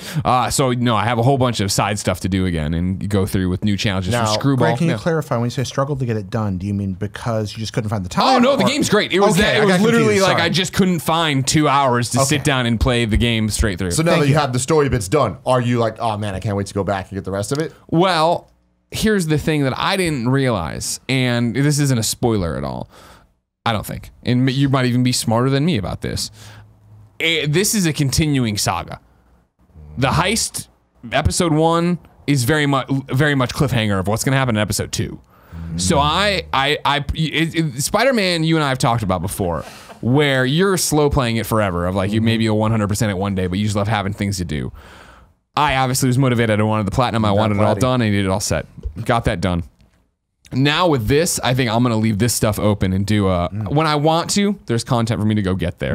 Whether it be taking on mobsters, whether it be taking on screwball challenges, whether it be, finding some of the collectibles they've hidden around the world right now through the Black Hat story. Now the story. Yeah. Is it good? Fantastic. Ooh, that's really well done. exciting. Really well done. Yeah, That's real exciting, Greg. it's you know, it's funny after years and years and years and years and years of talking to Bill Roseman on a variety of shows about like what Marvel Games is trying to do and what they're trying to do with Spider-Man, right? What did he always say about a Spider-Man story? The best Spider-Man stories are equal parts Spidey and Peter, and they have conflict with that, right? And this is very much after the events of the game. Like, I don't know if that's been, just to clarify, right? So this isn't real spoilers, right? Because you know MJ's in the game or whatever. But it's like, this triangle, and not even love triangle, but relationship triangle of Spider-Man, Black Cat, and MJ has so many awesome. What? It's only one way to go, baby. Black Cat all the way. Whatever, dude. She's Chill out, bad. dude. Love her, dude. She's bad. Mary Jane's been with you forever, and she Makes me never feel leaves good. you. Well, I wanna be bad. What up, Williford? But it's this shifting dynamic. It's kind of funny to get a Willa Ford reference. Oh, You man. know what I mean? I've been thinking about her a lot lately. Yeah, dude. First to 5'9" was featured on the song. He's a rapper that is a Willow, pretty big Willow, deal. Willow. Talked shit about Cool Greg once, so now I don't really fuck with him as Really? much as I used to. It's a whole long Oh, story. is this the one where it was confusion, where Cool Greg thought was being supportive, but he thought he was being unsupportive? Weird. I didn't realize that was a guy from the Willow Ford video. I digress. You have these three characters and these three different dynamics then of Pete trying to be, you know, his relationship with Mary Jane is trying to be this relationship with Black Cat and how that interferes with each other. And real quickly, they give you a hook to, holy shit, that's cool. And then watching Peter wrestle with it and how he wrestles with it compared to MJ. And then when he finally, like, it's just a really well done, like, oh, this is a really cool, again, very much when you play the original, when you play Spider-Man base game, and there's that awesome scene of him trying to figure out what to text, and he's walking around like, like, it's that thing of like, oh, what a normal-ish, hey, my ex-girlfriend just rolled into town, what do I do? Like, thing of like, oh, wow, this is a cool thing to see Spider-Man wrestle with on top of the Spidey parts of it. Rad. Awesome. So storyline's great. It's the traditional thing of, you know, it's rare that a DLC will suck me back in or I'll get back into it. And especially when you jump back into a game that you loved and felt fucking badass at, to jump back in and be like, what do any of the buttons do? Oh my God, I'm getting destroyed by everything. There was frustration there on my part a few times of just like, God damn it. If you ever designed a DLC, would you just like give your character an instant like boost that gradually counted down for an hour? Hey, here's Like, what when you started- do. Yeah, I mean, no, not like a tutorial. Just like I'm just twice as powerful an hour and gradually just you can skill back into Sure, it, or- probably, right? Because that was the thing of just like, all right, and they, you know, they introduce, it's not in terms of new enemy types or anything like that, you know, like the big dudes that we knew before, they come in, they got like miniguns now, right? So you have to have a new strategy for taking on them. There's a few things that shake it up like that in terms of having to fight all these mobsters or whatever you're going to go do. But, you know, eventually you get back in the rhythm of it. Last night I was struggling again, though. This is also to my own problem with the game of I was trying to run through it so I could talk about beating it. So I wasn't jumping into story missions. So I was ignoring crimes as I was swinging, right? I feel like if I would have had it my way and had entire Saturday or whatever to play with it, not that I would have needed it at all, I would have been able to transition back into it to ramp up to the bigger stuff. But like last night I was playing and you're chasing Black Cat at one point and you're in the subway, so you have to web zip over and over and over again to keep going. And I was struggling hard with it of just like there's like electricity coming and stuff, and I'm like, what the fuck am I doing wrong? But I eventually got through it. But it was just like, oof, man, getting back up to speed is hard. Yeah. You know what I mean? Is this the best single player DLC you've played in 2018? Probably, but I don't feel like I've played a lot of DLC in 20 It's years. kinda You're interesting. really selling me Yeah. on this because I was like, I mean, you know my thoughts on story-based game DLC, where I'm usually like, it's always an afterthought, and it always just feels like it's just like the side missions, not like core missions. This very much sounds like a core mission that I was gonna. It caught backfired. I was gonna wait to have all three of them done to get through. Do you, after playing this, especially saying that they Cliffhanger it. cliffhanger it, Yeah. like, should I wait to play through all three, or do you think that it's worth getting into now? I think the story you're told here is fun and interesting enough that it's like cool, and I'd love to talk to you about it. Like, Yeah, actually talk. okay. There's like I'm one excited. big story beat in there, right? That I don't want to like outside of what she's doing and why she's doing it. But like, I'd love to talk to you about. But I did finish it. And I was like, fuck. But I only have to wait till November, right? And then I only have to wait till that sounds December, like a so great it's not schedule. bad. You know what I mean? And it's also, I think, the interesting thing of where now, granted, they dropped New Game Plus and they dropped the new difficulty the weekend before, or like the Friday or whatever before this. So a lot of people probably were warming back up. I like the idea right now of, oh, it's out next week, right? So Sunday, I am going to jump in and 100% everything to get back in the flow, and so I can land on my feet like a cat. When do But you think they're fun. going to announce the next one? The next what? The next DLC? What do you mean? Like what it is? This Oh, one's Black Cat. yeah. Well, I mean, like they've given titles, right? Yeah, but like, we were all assuming going into it that each I don't. one- I mean, right now, I think the city that never sleeps is going to be mainly a Black Cat story. Oh wow. Like Okay. because like yeah, we're. I mean, 'Cause, great. you've had like Squirrel Girl theories and stuff. Yeah, like no, that. no. That was very much when I was thinking of it as like, oh, cool, I'm getting 3 episodes. Whereas, like, no, the episode, at least what I'm walking away from, and again, maybe they talked about this in the PlayStation I blog, much or Brian prefer is this. a hardest. This sounds great. I'm walking away that it's the city that never sleeps. That's the DLC, and there's different chapters or whatever right now. Because yeah, they have to jump right back on, and they throughout DLC 1. I don't think this is a spoiler. Introduce a villain. I'm not gonna say who, right? And like you can imagine what kind of D-list villain you're gonna get, or you know what I mean, like somebody you know, but like we never fight that guy, so clearly like that's something that's still coming that like we're doing, right? So yeah, but yeah, I had a great time with it. I'm excited for the rest of it, and it's just great to get back into Spider-Man. There's new suits in there to go do. There's new stuff to collect. It's good to be Spidey. There's new J. Jonah podcast to listen to. Great. Right? You know what I what the mean? world needs, Right. man. I love yeah, that. exactly. right, and it's Kev. also I mean it's DLC, but it's also in a way your first. It's an epilogue, but it is kind of a sequel, right? Of some, like one of the after credit scenes, right? In Spider-Man, right? A good after credit scene. I mean good in a positive way. That way, if you've played it, you kind of know what I'm talking about, probably. Like, yep, that's brought up, and we have conversations about that with that man, person. that's You know what I awesome. mean? And it's like, yeah, this is cool. That's cool. Cool. That is cool. like that a lot. You know what It's else well is cool, done. guys? What's that? Kevin finally beat Assassin's Creed. Whoa! Yeah. I did. 95 hours. 95 hours. We 95 talked about this a hours. little bit earlier. Uh-huh. Does this game go down as one of your favorite games of all time? You know, fuck, I think it does. Wow. The way Kevin has been talking to me about this game makes me believe that. I can't believe how much I've been enjoying it, because I wasn't even sure I wanted to play it. But like when it was like, oh, does anyone want to try? No, let's go back. Origins. I started playing Origins, could not get into the story, stopped playing it. 6 months later, Andrea was talking about how amazing it was, and I was like, man, I got to give this another go.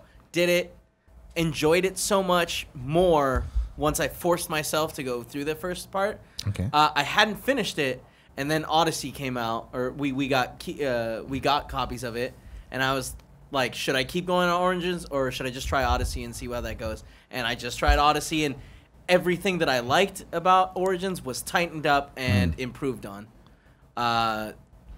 And I just could not put it down. Did not expect to be as into it as I was. And, man, it's so good. So much fun. There's so many times where it's like, I'm going to go to this mission. And on my way there, I can use fast travel, but I'd rather go there, like via my horse or my boat. And as I'm getting there, or when I arrive there, I look around and it's like, oh, there's like 3 more missions. Let me see what they're about. I'll pick them up. And then sometimes when you pick up a mission, it'll be like, oh, the thing is 300 feet that way. And I was like, well, let me just see if I'll knock that out. And instead of being like, all right, I'm going to do main story missions today for all day. Nope, only did 2 story missions, and I literally spent 15 hours doing the side missions. And I like loved it, and I couldn't stop. I had to force myself to finish it. So it's what a game. In these situations, game. Kevin, for you, is it a sense of discovery, a sense of checklisting, a sense of upgrading, or all those together? Is it the narrative that's drawing you? What is it about these missions that keeps making you want to go back and do more? I think it's the checklist, but it's like it's a spreadsheet in your head, or yeah, it's a spreadsheet. Well, no, they in your show head. it up there, right? They have the checklist of it, and I tweeted about it when I was before Red Dead, and I was trying to run through it. I was just like, is there anything better than a full quest log? And seeing that entire thing broken up by region, you know what I mean? What's out there? Where are you going? What could you focus on now? Well, my favorite thing is looking at the map and not seeing any of the icons that tell you that like they're missions. Sure, Like start clearing it having out. them all cleared out, looking at that map and seeing that map clear. Yeah. Not only that, it's also improving. Like I know if I do a couple more missions, my character experience is going to go up. I'm going to hit that next level, and I'm going to be able to use the armor that I picked up. Right. The way I was playing the game, I was doing a lot of the side missions, and I think that a lot of times I was doing side missions that were like a couple levels ahead of me, which made the game a lot harder, but also I got better armor that I didn't have access to yet. So I'd do a level 21 mission when I was 19, and I had to like be really careful about it, but then I got level 21 or 20 gear, and it was like, oh man, can't wait to hit that. I know if I do a little bit more, I'll be able to use this armor. And then I get the armor, and then I'd be like, man, they Dude, gotcha. That's why one of the many reasons Assassin's Creed Odyssey is one of the best games of the year. Like I can't, and I honestly do think it had a huge impact on me with Red Dead, where playing Red Dead every time it was that nagging thing of like, fuck, Odyssey did this all better for me. And it's me, maybe. You know what I mean? Obviously, it's getting tens and everything else. I keep trying to get into it, so I'm like in the other boat there, where it is really interesting. I mean, it's ancient Greek mythology. That's what I did in college. That's my world. That's what I care about. But a lot of it, sometimes I feel like I'm being nitpicky. But like when you describe the checklisting, sometimes I can get into that, but sometimes it just sounds like a trophies list, or less like a game and more like a job after a while. Or yes, I like loot upgrading, but enemies scale with me, so why do I care? I mean, I'm not actually getting more powerful. They're just getting more powerful too. So what's the incentive?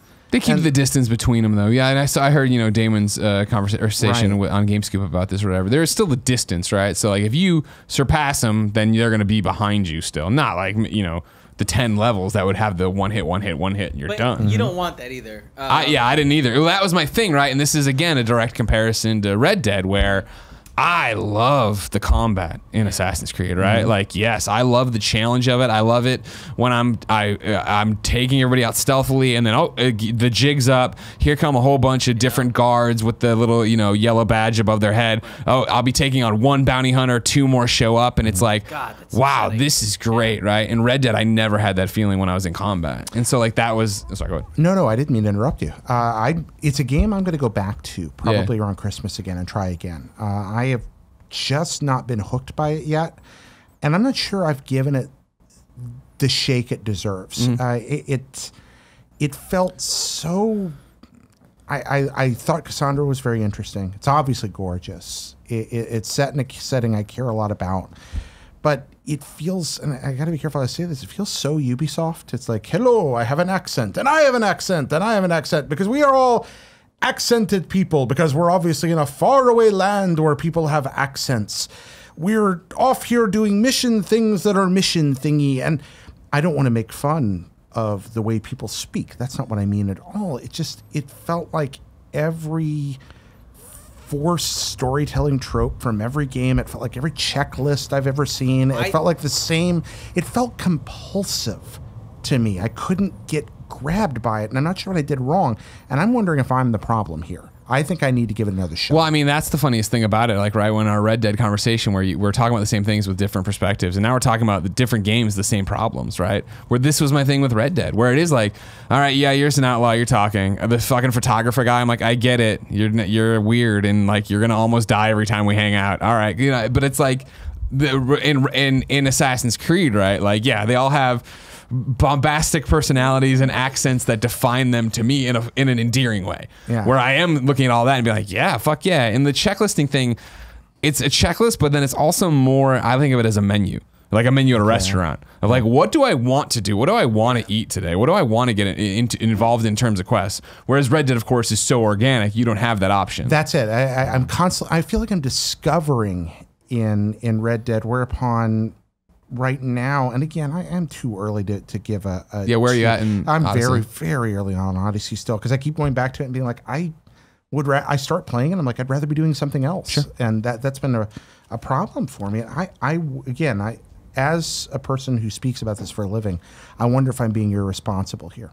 I don't want to crap on this. No, you're not. But this is my whole thing with Red Dead. Like, no, you're not. Like, give it a shake. Obviously, play. I need to give it another shake. But at some point, I think everyone's allowed, especially us influencers who aren't giving out numbered scores or whatever and trying to act like the end all be all. Like, yeah, I gave Red Dead 20 hours, right? And it didn't grab me. Now, the menu thing, the map thing, I'm going to go back and try when I get that companion app. Yeah. But I'm going to Toronto, so maybe later. But to the jump of that is like, I keep looking at the calendar for EGLX in Toronto, and I'm like, what if I pack the game screen and the PS4 and just played some Odyssey? Because it's been too long, because I was playing Red Dead, right? And I did the Spider-Man stuff, even though I was super jazzed about Spider-Man and Moss and everything, or Astrobot, but I mean, Odyssey, I can't believe how much I love. I'm going to try this super again. excited that Kev's I may come back a convert in a month. I mean, that's really what it is, because I don't want to crap on it. It's a special game. Yeah. It does have its moments where some of the missions are like, oh, you're gonna do one mission. Here's 3 more. But the loop that you get it once you get into it, I think. Well, I mean, that was for me the turning point in it. And this is really funny, weird. Like, the differences of like how you're talking about Red Dead crafting, but like how literally sitting there in Odyssey at the blacksmith, and I'm like, fuck, am I going to put the engraving on this or am I not? Oh, wait, and I would get a piece of paper and start writing down like, I'm gonna go for the cultist gear that's all the poison stuff. I want to be the poison person, but right now the bonus is this. Do I do this? How do I swap that in? And getting so into that meta part of the game, right? Rather than just the run around and kill people and assassinate people. But that's the other thing of like, we were talking about it, right? Of like, oh man, where do we put some of these games in terms of like, as we start worrying about what we're gonna do for Game of the Years or awards or stuff like that, right? Of like, is it an RPG? Like, you know what I mean? Of like, I'm building out an assassin's build usually, but I could be a warrior. I could be another one. You know, I'm making choices. This is, you know, for the comparison to Red Dead, right? Like this, on a lot of ways, like, right? Cassandra, who I played as well, right? She's a mercenary, like, right? She's paid to kill people. But I'm playing her with a code, right? And I'm making dialogue decisions, and I'm making decisions on who to spare and who not to. And if you are an asshole, then I'll be like, no, pay me the money. And if you are hard up, I'm like, no, you know, you keep the money, right? So that I feel I'm building that character that could easily be as shitty as Arthur Morgan is in terms of like a bad person. But to me, she isn't. Everything you and Kevin are saying just make me want to go back to it again. Like I said, I think I may have just hit it at the wrong time. I was between Dragon Quest and Red Dead. It may just be that I had big game fatigue around the time this came out, and I need to give it another chance. So I'm going to come back because Game of the Year is coming up, and I have an obligation to give this a better shake. Last week, we had best friend Mikey Phillips come on the show. We did. He gave his early impressions of the beta, I want to call it, of Soul Calibur 6. That sounds right. The online test. I think it was the online beta. Whatever they also, in the pre-show for this episode, I lied about him. What did I say about him? Patreon.com/kindoffunnygames. Figure it out. Gotta find out. But you asked him last week to do a 60-second review of Soul Calibur 6 after his week of having it. That's correct. And he did that. Kevin, please roll the clip. Hey, what's up, everyone? Hold on. Got some Kevin issues. He's working on it. It's more game or Kevin. Hey, what's up, everyone over at Kinda Funny? I just wanted to give you all my quick 60-second review of Soul Calibur 6. Disclaimer, I got the game for free from Kinda Funny. Kinda Funny probably got the game for free from somebody else. There's a disclosure. Good job. That's how disclaimers work, bro. Into it. Single player is okay. Story doesn't make any fucking sense, but that sounds like a fighting game, right? But there's a lot to do, especially with Libra of Soul. Like, Libra of Soul has a lot of stuff to do, and it keeps all those wacky stages and stuff like that going on, so it's good. Like it. Create a character is nuts. If you haven't seen all this crazy creations people are making, they're out of their minds on what they're doing to break the system to, like, make things happen. But also be careful what you look for. You might get something you don't want. Multiplayer, online, great. Best it's ever run on Soul Calibur ever. I've only had a few laggy matches. Anything above 3 bars has been awesome. Can't complain about online for at least my experience. Now, experiences may vary depending on the internet. But anyways, that's it. I just want to say Soul Calibur 6 is great. I'm having great fun with it. I've been streaming it a lot. But anyways, y'all have a great one. I'll see y'all around. Bye. Good job, Mike. Hey, what's up, everyone? Whoa, you too? Kevin. Have you all Great been job, looking at Mikey. those character That was creator awesome. images? They look insane and horrifying. I saw one of Kirby, and that's the type of thing he's talking about of like, be careful what you look for. The giant pistachio Have you seen these, nut Greg? is amazing. Yeah, I saw because on the Ghostbusters subreddit, somebody made Egon. I was like, oh my God. They are something. Yeah, that Ronald McDonald's pretty terrifying. It is also very terrifying. Kevin, now it's time for everyone's favorite Here we game go. show within a podcast. Mobile Game It's Review. mobile game or bullshit. It's mobile game or bullshit. Jay's gonna read some stuff and we'll figure out if it's over game or not. Today, mobile game or VR. So, little change up for this week from what we normally It's mobile do. game or bullshit. But all I hate you, Kevin. things are the same. No, very, very similar to what we do normally. But today, 9 games. 9. No That's a lot of descriptions. games. No descriptions. I like What are you going to do this. now, tough So, guy? Some of these are mobile games, and some of these are VR games or demos. Okay. All I have done is added the term VR to the end of the mobile game names. This is brilliant, Jared.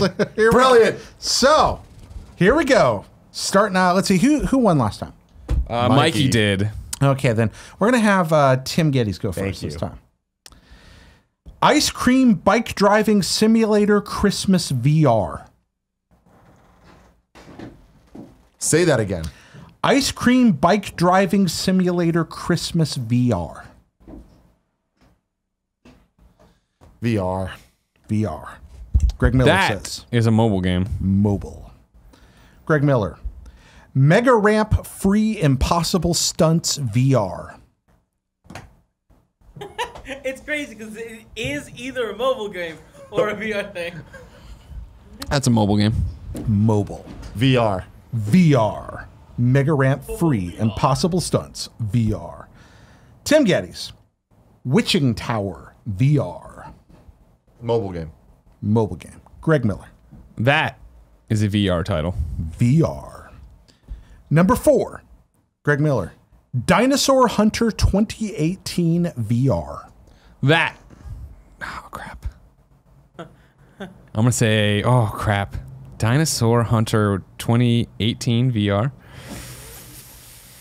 That's a good one, Jared. This is the best one you've got in quite some time. Thank you. Shit. I'm going to say mobile game. Mobile game. I also am going to say mobile game. Mobile game. Tim Gettys. Dinosaur Safari VR. Fuck. VR. VR. Greg Miller. VR. VR. Number 6. Weaponry Dealer VR. I'm going to say that's a mobile game. Mobile game. Mobile game. Mobile game. Now you're just copying me, huh, tough guy? You're so Number tough. You just 7. copied me last time. No, Tim no, no, Gettys. no, no, no, no, no. Magic Blast VR. VR. VR. Greg Yeah, says. I'm sticking by it. I'm saying mobile game. Mobile game. Oh, you gotta be different, huh, tough guy? Greg Don't Miller. defend him just because you love him. Gyro Cube VR.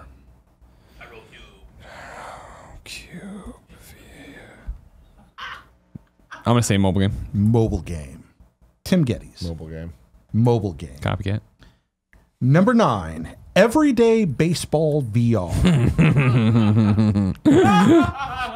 I'm really proud of this one. This I one's am. really good. Everyday baseball. I mean, mobile game. Mobile game. Mobile game. Mobile game. Ladies and gentlemen, I hope you're playing along at home. Oh, I'm sorry, Greg Miller. I almost ruined your thing. If you want this, patreon.com/kindoffunnygames fan mail. Oh, look at that. You did all the, like, is Wonder Woman down there? So you got No, I you didn't. got Green I've never been Lantern? able to do a good Wonder Woman symbol, so I do the Weezer logo, and then the antler logo, and then Green Lantern, then Batman, then Superman. Cool. I love that. And then you got this kind of just Yeah, like I just wanted to give it texture and like look at how it pops on Your the screen. shit's fucking good. You have Greg really Miller. good freehand writing. Thank you. I used to be a And cartoonist. just style, dude. You used to be a There's cartoonist. character He on wasn't that sheet. really a cartoonist, right? Yeah, I drew comic strips Froggy, for a long, dude. long time. What you know about thank Froggy? you. But for like yourself. Have we never No, talked sold about them. this? They were published in papers, yeah. Not like the Sun Times or something, but You were Well, a syndicated, we'll deal with this later. you were a We'll deal with syndicated this. columnist? No, I wasn't syndicated. I did. The Maneater. I did draw the Adventures of Gary and Quinn for 2 semesters. No big deal. All right, here we go. Ice Cream Bike Driving Simulator Christmas VR is, in fact, an Android mobile game. Bam! Greg Miller on the board first. That's the name of a video game. Ice Cream Bike Driving Simulator : Christmas. Fuck your Christmas, dude. That's some bullshit. Which means there's got to be an ice cream bike driving simulator or something else. Yeah. Easter. Mega Ramp Free Impossible Stunts VR. Is it a demo for VR? No, it's a mobile game, and free is the key word Oh, there. Greg Miller 2-0 against Tim. Greg's up Suck it, 2-0. Number 3, Witching Tower VR. Not a tower defense game, but a VR game. Another one. 3-0 Greg Miller. I ask the audience as I am on pace to pitch the perfect game to calm down. Number 4, Dinosaur Hunter 2018 VR. Mobile game. We are both there. 4 Not a point. to I'm on the 1. board. 4 to 1. Still close to a perfect game. Which I've done before here, including the Daily Double that one time. I just Number went there, I 5. think I did it twice. Dinosaur Safari VR. VR game.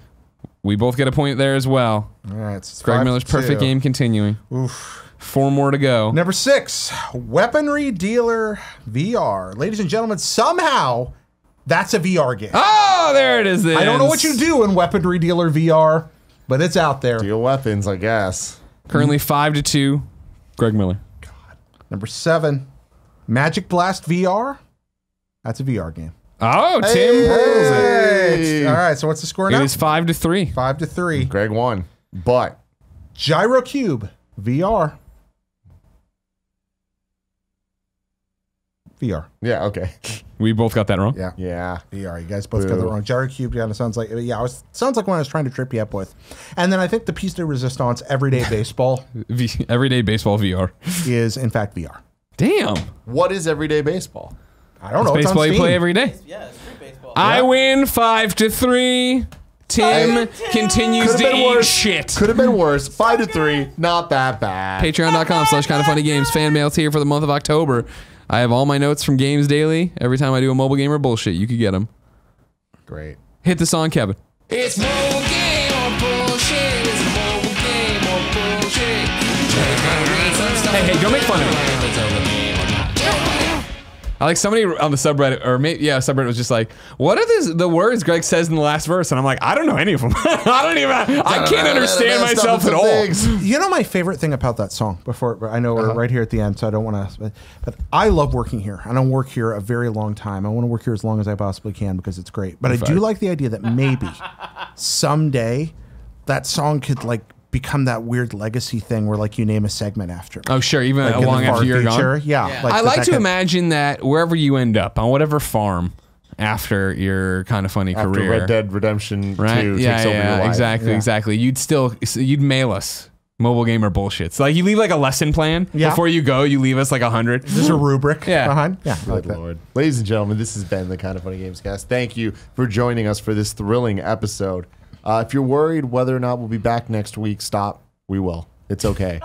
We'll also be on twitch.tv/kindoffunnygames tomorrow at 11 a.m. with the Kind of Funny Morning Show, followed by Kind of Funny Games Daily. I'm going to be on that. It's going to be good. Not a promise. Till next time. Love you. It's post-show time. Post show time. Ooh, it's on the post show. You got that post show. And I'd like Post-show. everyone, I know it was a rip roaring episode there, right? We all had a good time. And I know though, many of you couldn't focus. There was a question hanging in the back of your mind, and I want to let you know that yes, Ghostbusters World PR has confirmed they will give me some coins. All right. There you So go. it's mobile game. Bob Shiggity says Greg is too good at this. He really is. I know you're just playing up some bullshit of just like how sure you are when you answer it. Sure. Like, There's certain ones for sure. Ice cream bike rider simulator Christmas. I was like, that is clearly some weird game out of another country that they just took popular things and tried to play to, right? but I get that. But that also Witching works Tower for VR, I'm like, that's too. No, VR's landscape is not that packed full of shovelware and crazy shit yet. Oh my Jesus. god. All right, please bring this up. Soul Calibur It's 6 the created a character, ring. Sonic the Hedgehog. Yeah, the ring and the- The ring is good. Oh man, I want to do this for Halloween. This is Yes. gold. Oh my god, it's disgusting. And like we nailed it with Dinosaur Hunter 2019 VR and Dinosaur Safari VR, right? Where it's like Yeah, that makes hunting sense. sounds too complicated for a VR thing. Safari, yeah, just Yeah. looking at them. Well, I never would have done that one but the order always is I asked The the order's question, great. you Yeah, yeah. answer, and then I could dump dinosaur right after. Yeah, and then that you'd was be like, good. That was really so good, it could have Jared. gone either one way or the other. I wasn't sure. but Look up y'all Soul know. Calibur 6 custom. That pistachio guy's amazing. Have you seen the pistachio? No. Oh, it's yeah. You gotta find that one. Search for pistachio. Hey, but you shot, right? Whoa. Yeah, Skeletor's Skeletor good. looks awesome. Oh, I love him. That looks great. Yeah. He-Man. Oh, look at that. Damn, dude. Dark Praise Souls. the sun. Can you find the Ghostbuster? Yeah, all right. Okay, I'm sorry. Hold on. Is it mobile You guys game? interact with this. I'll look up. All right, we're looking at the chat. My eyes, says Miguel. I love the nips, says Mr. Yasmin. Big fan of the nips. Yeah. Kevin, look up the pistachio too, please. Kevin, don't lose your head. I don't know why we're laughing. I don't know either. Yeah, Guys, Tim- GS says, can we get a live reaction to Starbucks Halloween drink, Witch's Brew? Probably not. No, we're not gonna. Well, there's no Starbucks close enough to go get Yeah, one. they're all like inconvenient. What's up, Greg? What's the next game you're gonna play? What is the next game you're gonna be all about? Smash? well, Yeah, that's Pokemon. December. Yeah, When's Pokemon Go? November 16th. Okay. Which I'm hoping Not we Pokemon get Go. it within the next like week and a half. Okay. Yeah. You know. But yeah, Spider-Man. Like you've sold me on this. Okay, I good. think I might go home today and do that. Sounds awesome. Did you get a code? No. I can ping him. Cool. I appreciate ping that. I mean, I'll do it after. I mean, I'm in the middle of a Ghostbusters Gotcha, PvP battle gotcha. right now, but Yeah, after yeah, that, you look real I'm active about to bust out of the silver rank, everybody. It's a big deal. That's important. Damn, dude. Gotta get that. Gotta check that list off. Gotta get it Yeah, done. you do. You gotta check. Gotta do. Gotta check it out. Yeah, a thing that I've been enjoying on the gaming front is Sure. just this NES or Switch Online situation. Oh yeah, you've been playing stuff. Just popping in. It's just one of those things where it's like it's dumb. If Nintendo had trophies, my life would probably be over. Like I'm happy that it doesn't. Like especially for the older games. Like if the Switch Online games had some type of trophy system, it'd just be I would. over. I'd just be like, well, I guess I got it. You got to play. But then it's like I kind of just create it in my head. I'm just Yeah. like, you know what? I haven't played through every single level of Super Mario Brothers 1 or 3 in years. So I'm going to play through and not use warps. I'm going to do it. And I told the story a couple of weeks ago on Gamescast. I beat Mario Brothers 1, but now I'm like, well, now I got to do 3. Yeah. I got to do it. It's a superb video game. I mean, why Yeah. not play it through? It's one of the best video games of all time. Hell yeah, it is. Absolutely. Both of them are. We had to do that Mario and Luigi run through together. You got like 4 hours someday, right? Yeah, let's do it. no, just I'm in. a ton. Extra Life's coming around. Jesus. Oh, that's amazing. What is? Extra Life. Oh, yeah. Oh, yeah. Do you want me to show this? Or? Yes. That's horrifying. Oh, that's That's amazing. Kirby. I love that. Kind of. Kind of. Goofy. Goofy? Oh, All I right, love Goofy. all right. That's great. I don't know why this. I just love this. It's a giant pistachio nut. He makes me so happy. That's really cute. And I couldn't find Ghostbusters. All right, I'm on the case. I'll try to find it for you. Is there something I should be looking for? I saw it on Reddit, so let me dig through real quick. Dig. And then it's What you got for me, Joey. Joe? No, well, she's here. I came in because you were talking about Nintendo Online. Mm-hmm. I've played like Dr. Mario. an embarrassing amount of Dr. Mario. Like it's just one of those like good go to. I don't really know what I'm in the mood to play, but I'm always in the mood to play that kind of game. That's how I feel about Tetris, dude.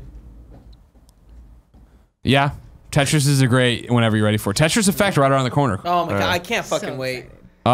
Kevin. Yeah, what's I'm up, dude? slacking to control. It was a video. That's why I couldn't help it easily for you.